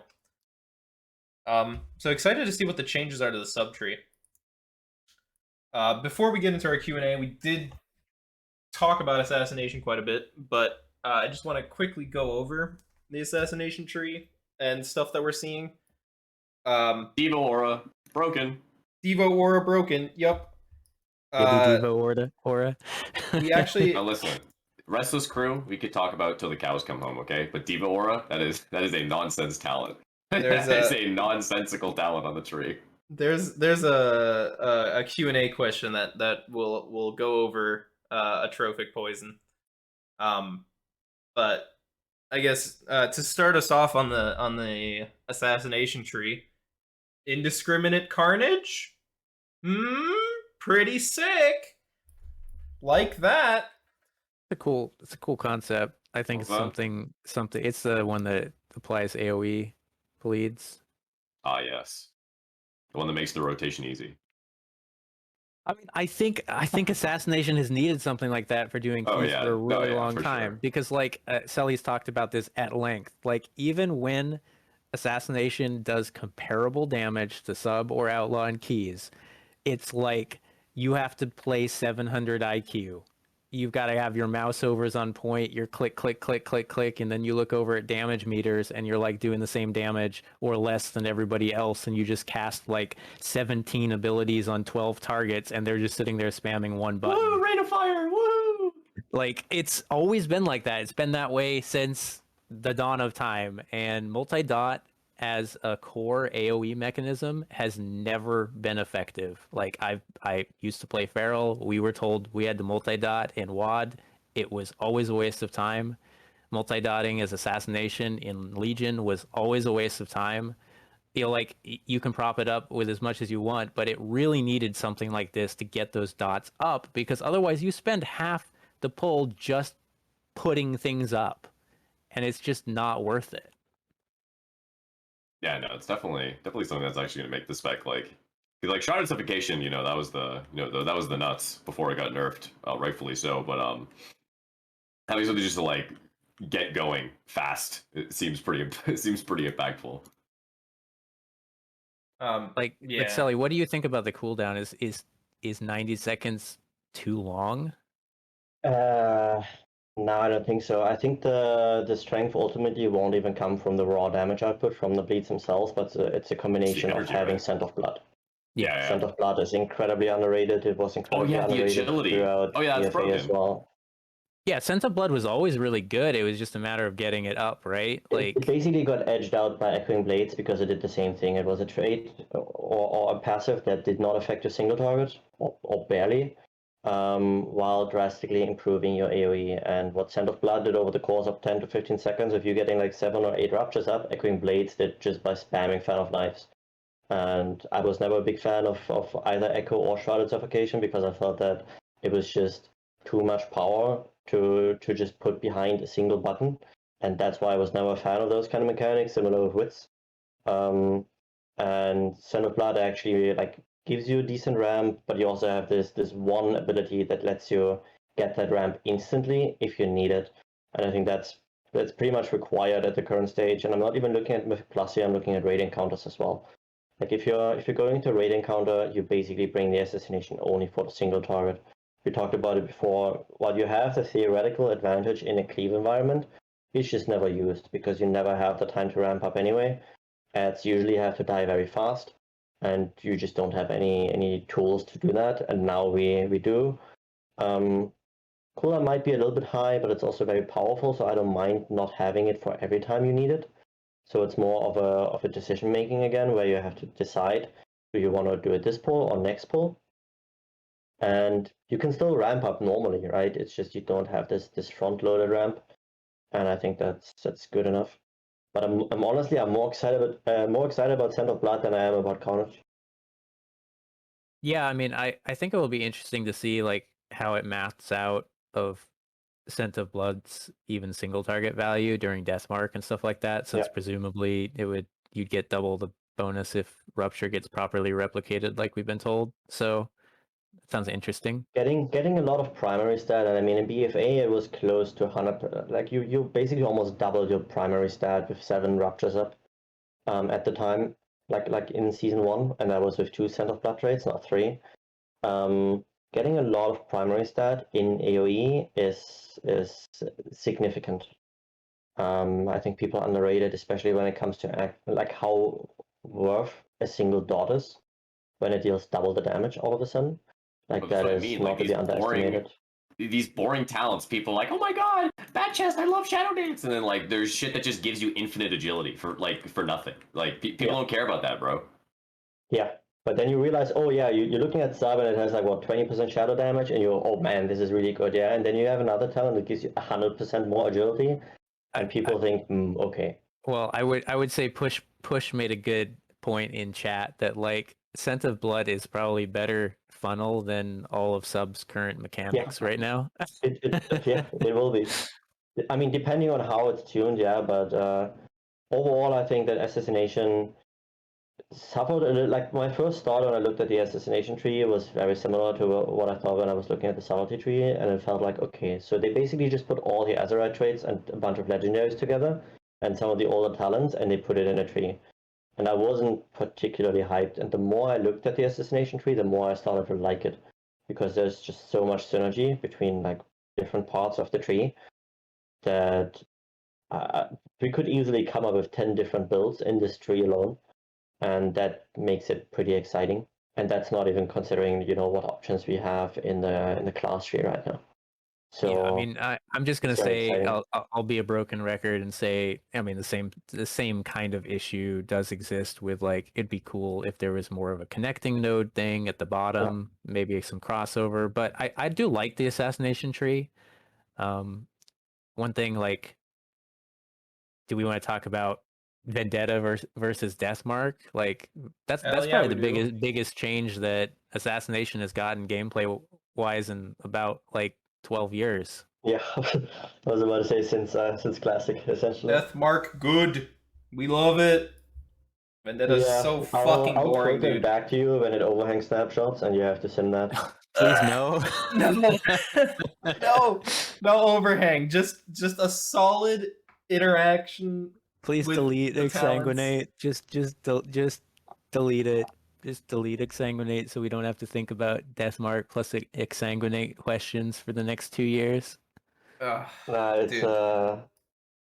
the cooldown change is, I think, something that none of us really expected, but I think that we're all excited about because Vendetta is an incredibly boring cooldown, and so seeing a very like thematically appropriate cooldown that essentially does the same, right? It's still only a single target DPS cooldown, but it does it in a unique way that interacts with other and synergizes with other talents, and that doesn't lock the power behind pressing the button itself, but what that button press allows you to do through those synergies.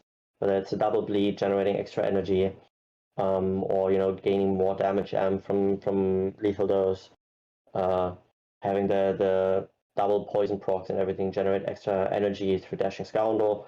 So there's a lot of synergies there that aren't tied to the button itself, so you can just target swap and still benefit from it, even on a different target if another one shows up all of a sudden.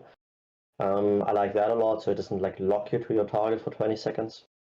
And there's some implications in how exactly it's going to work that make it very interesting to explore, like talents we initially wrote off as useless, whether it's Shadow Dance, whether it's Exsanguinate. I know you all hate it, I hate it too, but it's infinitely more exciting with a talent like Deathmark than it would be with Vendetta. No, I agree. I mean, I like Deathmark. I think originally I was a little taken aback by Vendetta getting removed because it's been around for so long. But, once we got confirmation about how Deathmark would actually function, I think it's pretty cool. And I think the longer cooldown does potentially allow for a different damage profile. I know this is something we've all talked about, I think, about the 3 rogue specs right now, is that they largely follow the same damage profiles across the length of a fight, right? Like, especially in single target. None of them bring anything unique to the table. And that's kind of strange if you look at other classes, especially pure DPS classes, where their 2 or 3 specs have wildly different damage profiles for their cooldowns or their damage patterns or whatever. All the rogues are kind of like, we have a mid tier medium duration, small impact cooldown, and we just kind of do sustained damage. And Deathmark does have the capability to change that. It's on a bit of a longer cooldown. We can do setup for it. It could potentially lead to like a very large amount of single target burst again. Yeah, like the one thing that makes me a little bit sad about Deathmark is that I ultimately feel that maybe the approach of just completely redesigning the major cooldown is something that all 3 specs could have needed and not just assassination. Because I don't know how you guys feel about Adrenaline Rush and Shadow Blades as cooldowns, but I also feel that maybe it's time to get rid of those as well and replace them with something more exciting, more fitting to the identity of the spec. Well, No. Shadow Blades kind of sucks.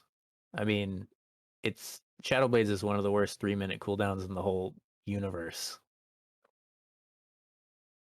What about you, Adrenaline Whispyr? Rush is bad, and it's designed around Restless Blade. So I honestly, so I'm trying to make it alt, right? Because I hate my Shaman. I've decided that I hate playing Shaman, okay? I'm trying to find another character that's fun.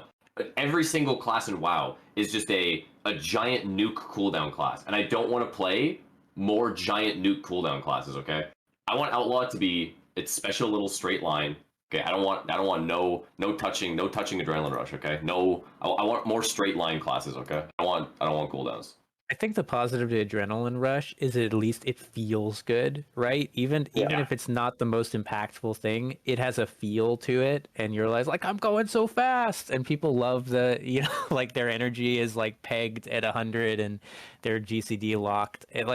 The global cooldown reduction makes a big difference there. Yeah. I think if without that, like before we had that, I felt that like as a cooldown, it was very uninspired as well, right? And when they added that, like just this minor change made a massive difference. Yeah, so like I like Adrenaline Rush. It's not the most impactful thing in the world, but it doesn't need to be. Yeah, exactly. Like the spec is very much designed around like, hey, you have Restless Blade, so all of your buttons suck, but you have them up, 50% of the time, and that's like how the spec is like designed. And dude, I don't want to play Rogue where it's like, oh, cool, you have 3 cooldown classes. Oh, let me play Warlock. Oh, it's 3 cooldown classes. Let me go play Shaman. Oh, I could play range cooldown class or melee. Like, dude, I can't. I hate cooldowns. Okay. Yeah, same. Yeah. Free me. I don't want any. Shadow Blades just doesn't do enough. Oh yeah, but like Shadow Blades is now 3-minute cooldown. Well, it's not like it's the same as like Restless Blade. It's like a quote unquote 3-minute cooldown, right? Because you have Stiletto, Staccato, both in Dragonflight and in Shadowlands. True. So it's like It's not really a 3-minute cooldown. It's like calling Adrenaline Rush a 3-minute cooldown, right? But it could definitely be done in a more exciting way, right? Like what you said earlier, where theoretically, if you just add like a soul cap capacitor mechanic to Shadow Blades as a cooldown, then suddenly it would be a lot more interesting, right? Yeah, there should be something additional to just like it can do the same damage. It should just do something like exciting. Like it should just like proc like Symbols of Death or like something like make it do something. So you do something. At the end of the day, yeah, Shadow Blades was an exciting cooldown in 2006. Yeah. It's like not so much now. Was it? No, but it was. I remember it being actually as lost when it was first on beta for MOP because it did shadow damage, and then with all the armor penetration we had going, having it deal shadow damage was actually worse than just continuing to deal physical damage. So they had to like top it up quite a bit. Adrenaline Rush felt like God mode in Classic, but that's its legacy at least. But I like the redesign of Deathmark. It's a cool idea. I'm glad they took a risk, right? Like I think that's something we have not seen with the assassination spec in a really long time. It's been very much the same design for an exceedingly long period of time. Change is good. I like this whole idea of the double poisons thing. I think amplifying poison may be good.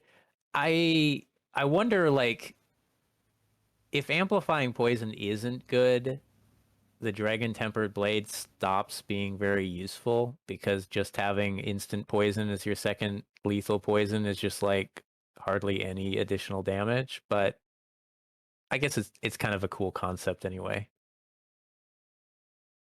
I'm looking forward to casting 4 poisons before every pull. That's fun. Woo! Every 30 minutes. Can we please raise the duration of those a little bit? So the elephant in the room, atrophic. Uh, so It should first, be a choice node with numbing poison. That's my quick version of my feeling of it. It should be in the class all right, tree. all right, I like Yep. that. The question that we had was from a gentleman named Sova. I assume it's a gentleman. I'm gonna do some assumptions on genders. I'm sorry. And he said, wouldn't it be better to push the rogue raid buff utility into the class tree instead of the spec tree, so you can pick between any of the three? So he means restless crew, atrophic, and whatever the fuck sub has. There's nothing that sub has. I Do you was think very that that could surprised to see be that. just a full on choice? Three choice No, notes? no, I was very surprised to see spec-specific raid utility. My Because man. I think that is still very much rogue unique. Like looking at the other class trees, they don't have that. We are the only ones. And I'm not a fan, honestly. Unless you push it across all classes, and even then you have this balancing issue of okay, like some spec raid utility might be a lot stronger than other one, and then you're basically reduced again to what raid utility you provide and how good it is. And I mean that might very well be the case for a spec like Outlaw. Hopefully it won't be the reason you play Outlaw, and the damage itself is actually competitive. There's yeah. I I think it would only like to makes have it in the sense. class tree. I think it only makes sense to have spec specific raid utility when the roles are different. I think for Yeah. a pure DPS spec or class, the strength of a pure class is that you can swap specs and you can match needs of your guild or the encounter with the spec. And if you gate utility that's like kind of semi sort of required or being required by your raid team to one of your specs, you're really removing the main advantage of being a pure DPS class. I think the general design that they're trying to do with Dragonflight, and they kind of did with what was the other one? The Shadowlands, yeah. Is they just want everything to have like a slice of utility because they just want it to be like because if it's only a trophic poison, that's like, oh, you just always go assassination, always go blah blah blah, right? But if you just give everybody some like stupid shit, like you give outlaw restless crew, you give assassination a trophic poison, you give shaman wind fury totem, you give elemental shaman, you give it sky fury totem, like you give everybody bullshit. It's impossible to actually be exclusive because everything is just good. Like that, I think that's the idea they're trying to do with like Dragonflight, right? I would say that as somebody who helps make our raid comps every week, what you just said makes me have an aneurysm. Yeah. Yeah. Like, I think that's literally the point. Is it's just like, yeah, you can't make the perfect comp. You just have to like pick some bullshit and it'll probably be good enough. Pick the Especially player. So But the here's the problem thing, is that right? that's not how you build raid comps, right? If you build a raid comp, you're going to look at like your best 10 players, your best 15 players, and then all the other people who do not make the core. The remaining 5 players that you'll bring will be the players that best support that core of your raiders. So that decision process will still be made, and you will still reduce a certain amount of people in your raid to the class that they play, because they can support the people that just perform better, essentially. At least in a progression-oriented guild, right?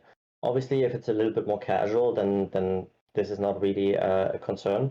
But I'm thinking if you're looking at even like Race for World First, you're going to look at a guild and they will look at an encounter, Echo or Liquid or any of the others, and they will see, okay, this is a 5-year boomkin is really good. Okay, so we're gonna have 2 groups that are gonna hard support the boomkin in this raid, and then you'll see 2 groups with 2 boomkins each, and then 3 other players or 6 other players rather that are just like simping for those boomkins for that specific fight. So I'm not really sure if the desired effect is actually created by the approach, or if it's just kind of repeating the same issue only in a slightly different flavor. I think it's an interesting theory. Like, I do agree with you, Guy, that that's probably the direction or their thought process. I'm not sure it will have the intended effect. I think you get that effect better from redundancy than you do uniqueness, because the real risk with uniqueness, right, is that you do get into a situation where on X encounter, okay, the boss hits too hard, so we need a Trophic Poison, so assassination player is a lock.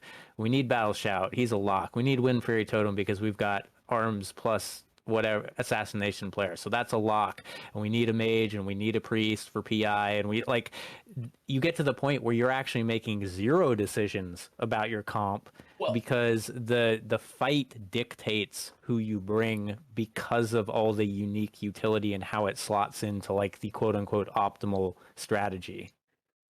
Well, between like I've seen interviews where they're talking about how like, yeah, Sepulchre was too hard, we give up method, we're not going to be making raids about, these we're just going to put Halandris, we're going to put fucking Anduin, we're going to put we're not going to put 300 plus pull bosses in the raid anymore. So I'm assuming that I'm going into this expansion where the raids are going to be like easy, right? Like they're probably going to be not as hard as like Sepulchre and Crucible of Storms. They're probably going to be like, Mickey Mouse raids, right? Where I can't imagine the raids being so difficult where you need to optimize the comps to such a degree. And in addition, let's look at the talent trees that we have so far, right? So evokers have their bullshit, right? Evokers already have their bullshit. Demon Hunters have bullshit. Mage have bullshit. Like every single class is getting to the point where they're just getting like really broken utility things. Like I'm gonna have a controversial claim that I don't think Restless Crew is gonna be the strongest talent like in the game. I think Paladin's gonna have like super Blessing of Seasons or some shit. It's gonna be busted. Like a bunch of classes are gonna be getting a bunch of bullshit. I feel like it's gonna be really hard to make these like giga comps where you include every single raid buff possible. Where you're just gonna have to say like, fuck, I guess we don't get Wind Fury. Like, oh, I guess we don't get Restless Crew. Like, because we're gonna make some other bullshit. That's what I see. Okay.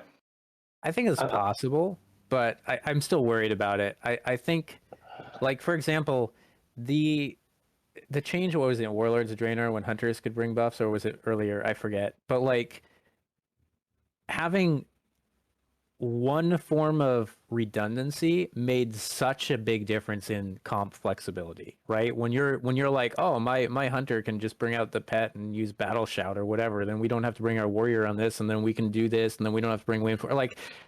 Right now, everything is super constrained by like comp requirements, and I see that every week when we're building comp, and some of that is because this tier is very difficult, but I think that WoW players are such min-maxers that we're going to be inclined to do that anyway, and I'm concerned with so much uniqueness and the inevitable imbalance between it, right? They are not going to get it right the first try. And it could be 0%. Right? A Trophic Poison could be like God mode, or it could just be freaking useless, right? Like Devo Aura is very weak. Well, a Trophic Poison is Devo Aura, but it doesn't work half the time. And it requires uptime, and it requires the boss to be casting the mechanic. It's like raid-wide Hunter Conduit. And I've listened to our hunters complain about the Hunter Conduit the last two tiers enough to know that a Trophic Poison is not a slam dunk. But it could be really good on some encounters, and it could be really bad on others. And they're never going to get that balance right with every mechanic. Just like Wind Fury Totem could be good if Arms Warriors are blasting or Ret Paladins are blasting, and it could be weak because it's really bad for dual wield classes, right? So we'll see. But uniqueness brings risk, and that's what I'm worried about.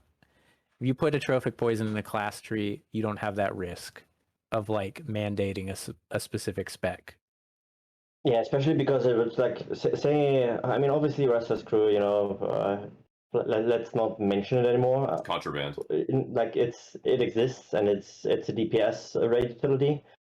What I was ultimately concerned about is the fact that we have one spec providing DPS utility and two specs providing like defensive or mobility or survivability as their raid buff. And I feel like for pure DPS class, I think the raid utility should be DPS based as well.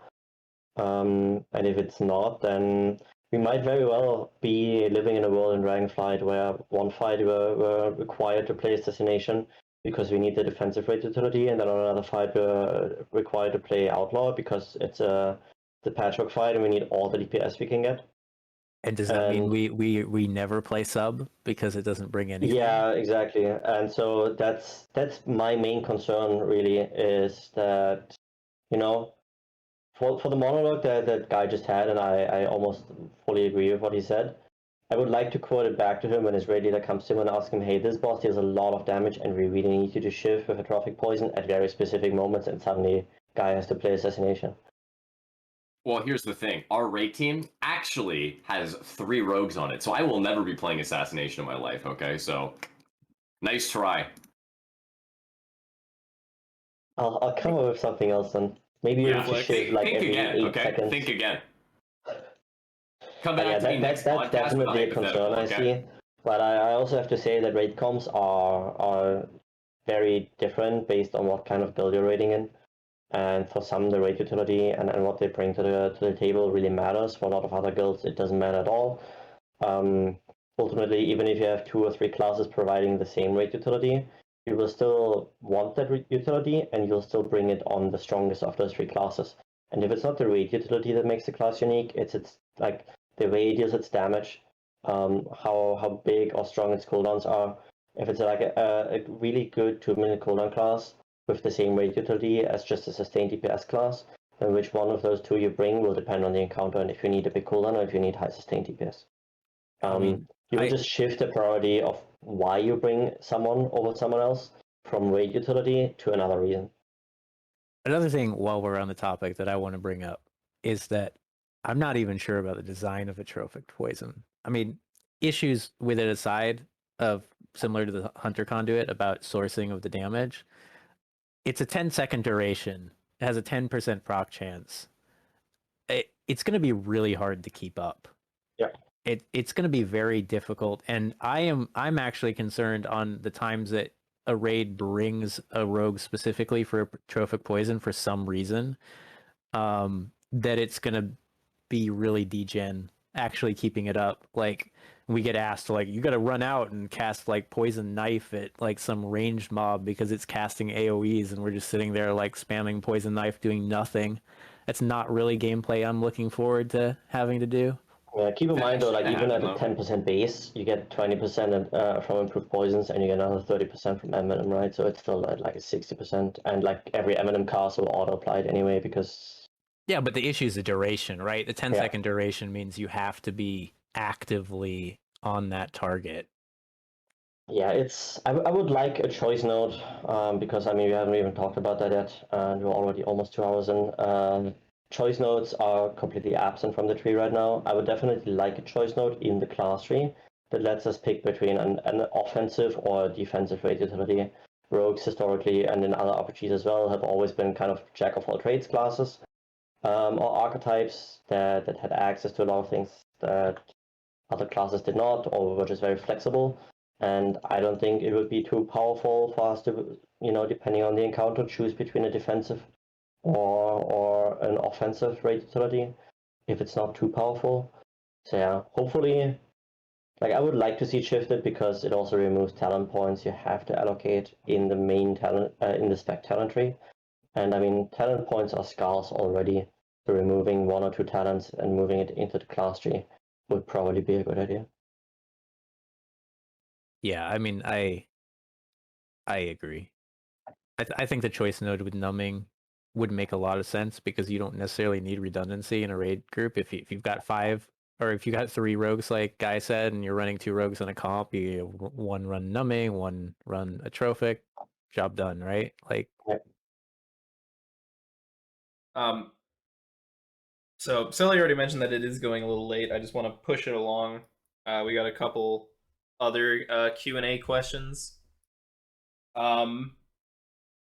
Let's do from Arendeer.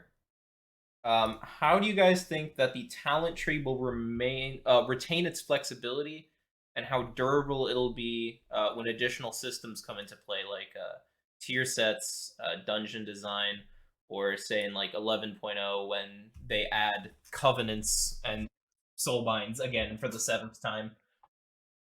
Tier sets are a big issue, I think, because tier sets can't affect talents, right? I mean, they can, but they usually don't. they only affect something we already have baseline in some way. And there's not a whole lot left. I think we actually have the most baseline abilities out of most of the classes that have been teased or revealed so far. And I mean, what are they gonna do? Like, which ability do we have? And I'm gonna say the cursed words right now, but I can see us getting a slice and dice set bonus. I don't think anyone wants that. Hell So- yeah, brother. Based on the fact that Blizzard has said, like somebody asked a question, was like, "Oh, can you go could you make like a bad talent tree?" And they're like, "Yeah, obviously, of course you can make a bad talent tree. If you're like dumb, you could just like make a bad talent tree, right?" I feel like the tier sets are going to include abilities in the talent trees, and if you're, no offense, if you're dumb enough to, not go the between the eyes talent with the between the eyes tier set, that's just on you, right? Because so much of like the specs core is now caught up in the talent tree, it's like basically impossible to get around that, right? Because like what are you gonna do? Make every single tier set just like, oh, slice and dice, gives you, juice or something. Like it just doesn't work. Like I feel like they're gonna have to be related to talents in some capacity, right? Yeah, I mean, Yeah. I think Outlaw is probably in the best shape of anyone because you're basically required to get Blade Flurry, Sinister Strike, Dispatch. Can you even make a tree without Between the Eyes? I'm not even Yes. sure you can. You definitely can. I've seen people link trees without between the eyes. I guess you can do it just barely, right? By one point. You Either literally, you get everything that isn't between the eyes. It'd be really bad. you have to get either Roll the Bones or Between the Eyes, right? To go Yep. down. Right. But like I agree. I think they'll just design around abilities and it will warp your tree around that. And I actually think that's okay, and it could lead to more spec diversity over the expansion, right? That like when the tier set comes out that buffs Dispatch, you might go with Juicer Dispatcher build, and when you have a tier set that buffs Pistol Shot, you go Fan the Hammer or whatever, like 100% of the time. I think or that's maybe okay. one buffs Killing Spree, and then you're required to go Killing Spree, and you're forced to spend X amount of talents to get Killing Spree to activate the tier set, and then now you have less points to traverse elsewhere. I don't know. I feel like it could lead to some interesting things going on. I kind of like that as well. I think that if it forces you to take things like Killing Spree or forces you to take Blade Rush, that can have a shift in the meta of the spec tree, and Now, I think that'd obviously, be pretty interesting. You need to make the tier set strong enough where you actually want to go Killing Spree, but the idea is there, Yeah. Yeah, I actually hate it. Or like just the thought of it, because it reminds me very much of the situation we have with Assassination right now, where we have a bunch of different legendaries, but they're all kind of useless because our tier set only affects one of them in a meaningful way. So we kind of, between all the different choices we had, and I mean these talent trees offer us a lot of choice. Our choice will then will then be reduced to whatever Blizzard decides to put on the talent tree, and I hate to say it, but that kind of reminds me of which build are you going to play in Diablo 3? That totally depends on which legendary set or which set bonus is going to get buffed for the next season, and that removes a lot of the diversity and the flexibility within a single patch. Over multiple patch cycles, as you said, obviously it can lead to a lot of variety from one patch going into another, where patch 10.0 one build is really good, and then patch 10.1 we have a completely different build being the best in slot 1. Yeah, I mean, I think some of it they'll have to be a little careful about. Like, there's a big difference, right, conceptually between if a set bonus buffs, Shiv, which probably most assassination players will take, or even if they don't, is only on tier 4 of the tree, versus if it buffed Indiscriminate Carnage, right? Like, Yeah. you have one that's completely going to warp the build because you have to go down to a max capstone talent, and you have one that's just like, okay, I just have to make sure I get Shiv.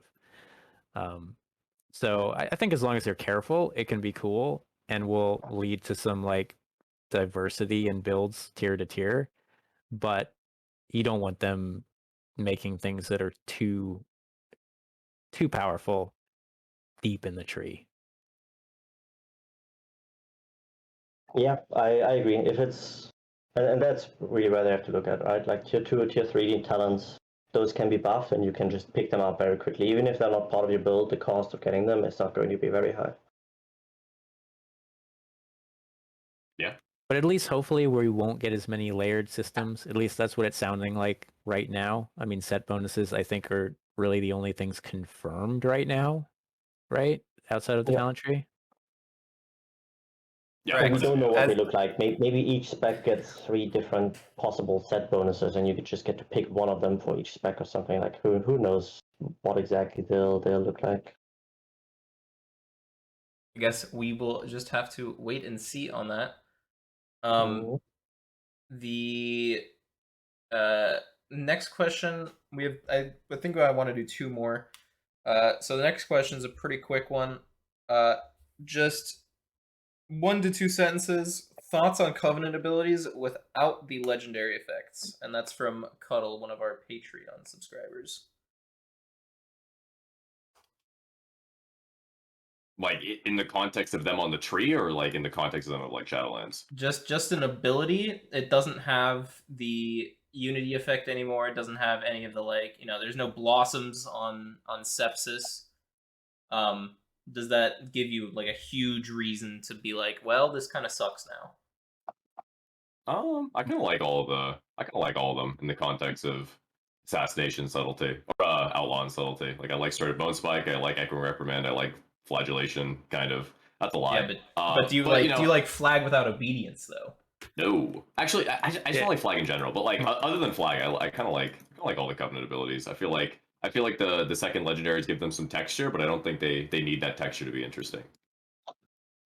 My personal feeling is the only one I enjoy baseline is Serried Bone Spike because it actually has gameplay around it that is still supported, and also the legendary kind of stinks, so that's part of why it doesn't matter. I think Echoing Reprimand without Unity is awful. I think Obedience without Unity is awful. So Sepsis is okay. It's just boring. I think we're blessed with most of our legendary, like Covenant legendary bonuses not being very good in the first place, or some of them at least. So if you're looking at other classes, I think it would be a bigger issue. But for rogues, I think it's actually pretty alright.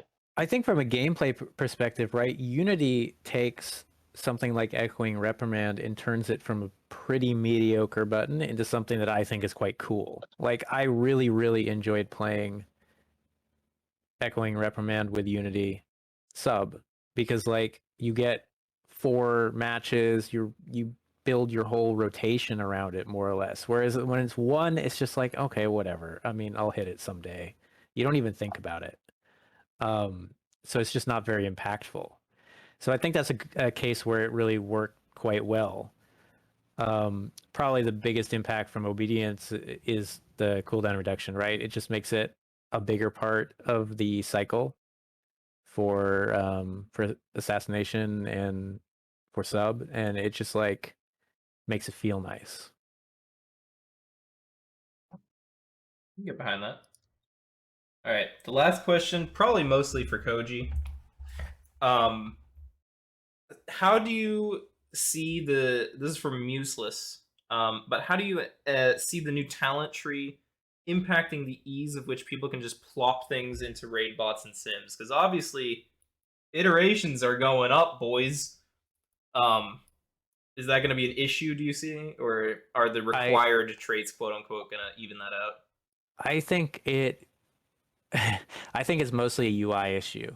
I actually think from like a combinations perspective, a simming bandwidth perspective, it's actually not that bad. There are obviously a lot of combinations here, but when you're going for specific builds, you're basically going to lock specific nodes, which make the search space a lot more narrow.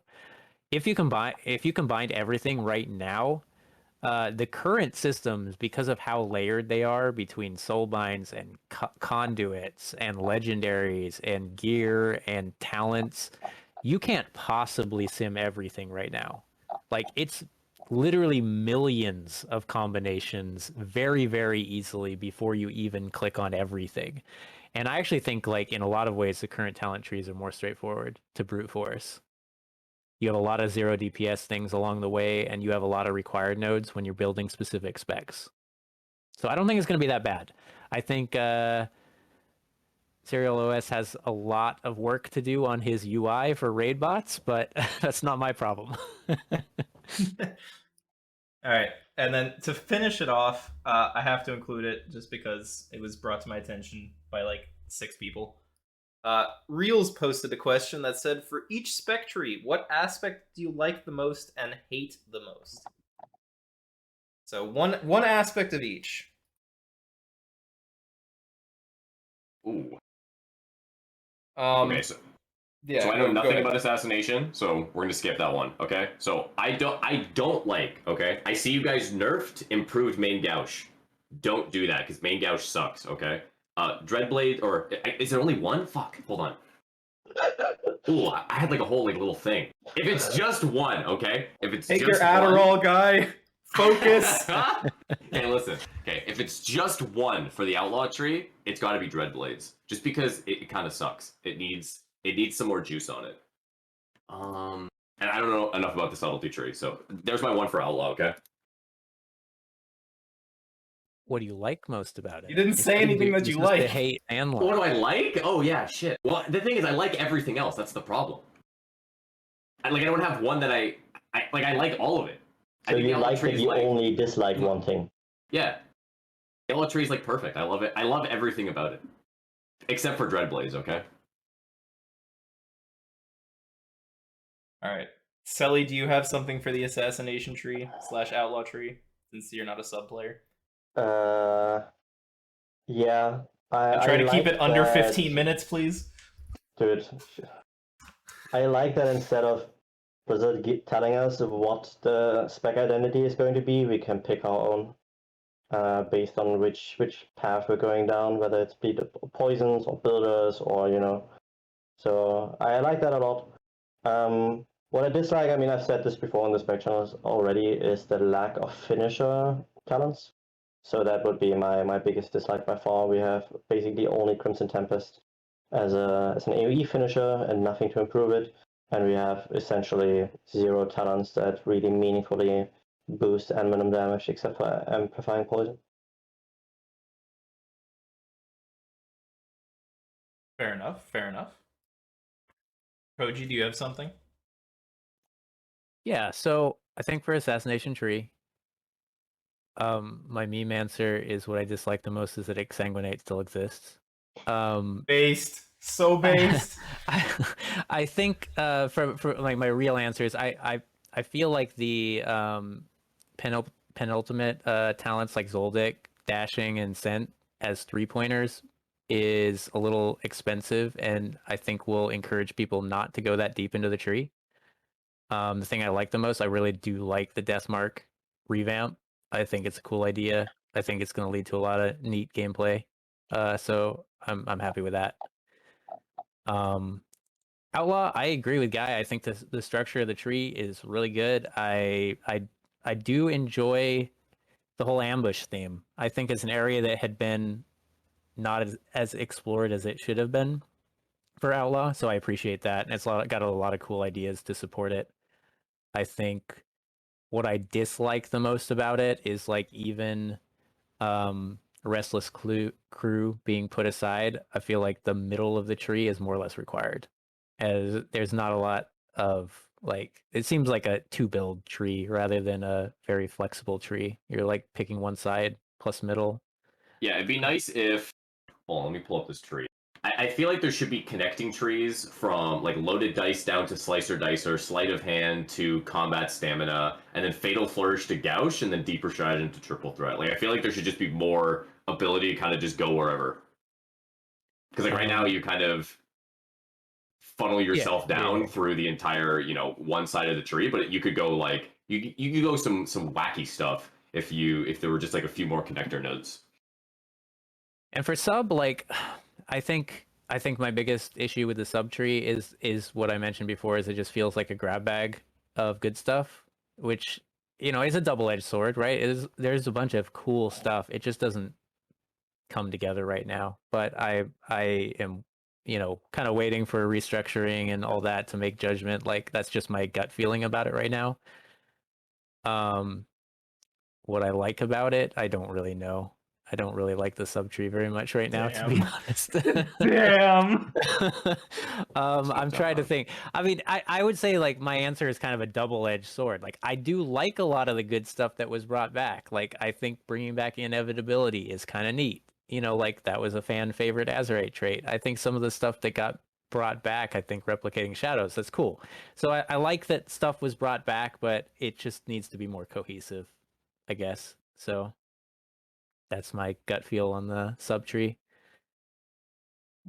I think for me, I think that the one thing that I don't really like about the assassination tree is sort of an interaction, where I've historically really enjoyed how assassination plays with like slow single target, fast AoE, but the combo point generation is a real issue in AoE, and so it feels like you have fan of knives, but if you don't take Seal Fate, then you're just screwed, right? You're screwed in any AoE situation.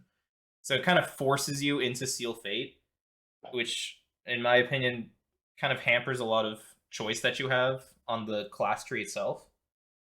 I'm pretty sure you always go Seal Fate and Assassination either way, just because otherwise you'd have zero combo points. I mean, there's some ideas that Seal Fate isn't required, but I definitely agree that it's a little bit overpowering. For AoE, you're probably right, though. Like, it totally props up AoE. The one combo point fan nice. It's not an option, really.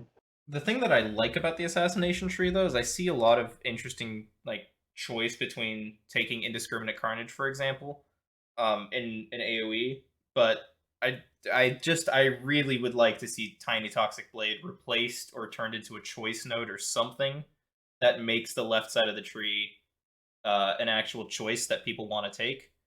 I think that the overwhelming feedback is that Tiny Toxic Blade just isn't interesting. Even if it were to do like 7,000 million% damage and actually be a good trait, people just don't want to take it, and it's a lot less interesting of a choice than it is between like Dragon Tempered or Indiscriminate Carnage. And so I just want something. You just down gave there. 2 negatives. That's not a negative and a positive. Oh shit! Yeah, what is wrong with you? I'm not focused either. Oh my god! You're just whining. Everyone's clowning me for. Everyone's clowning I'm me a clown in the too. Mail chat, typing fucking typers, fucking smashing, whatever, dude. Madge typing. Meanwhile, fucking. Dude, I'm off the juice. Assassination tree. Okay. I like Deathmark. I have to agree. I love Deathmark. I think that Vendetta has a new facelift, and it's exciting to see new cooldowns for assassination coming in. I agree. I think we all agree. Deathmark is super cool. Also, you can cover. I was just giving you a hard time. Technically, your Seal Fate complaint is more of a class tree. Yeah, technically, issue, right? I think for subtlety, though, I have to agree with Koji. Obviously, there's going to be big changes on the subtree. I think we all sort of know that. But the thing that I'm really lacking from the subtree is sort of just an identity. We talked about it earlier. I think that finisher damage is something that subtlety really wants to play around a lot of the time. We talked about like funnel and how that's an identity. But I just feel like right now it's missing a lot of that sort of finisher gameplay or short burst gameplay that it's had in the past. But what I do like about sub is that there's a lot of stuff that kind of in the past has been things that I wanted to take, and now I can because it's not competing anymore. Stuff like Gloomblade, right? I've enjoyed Gloomblade.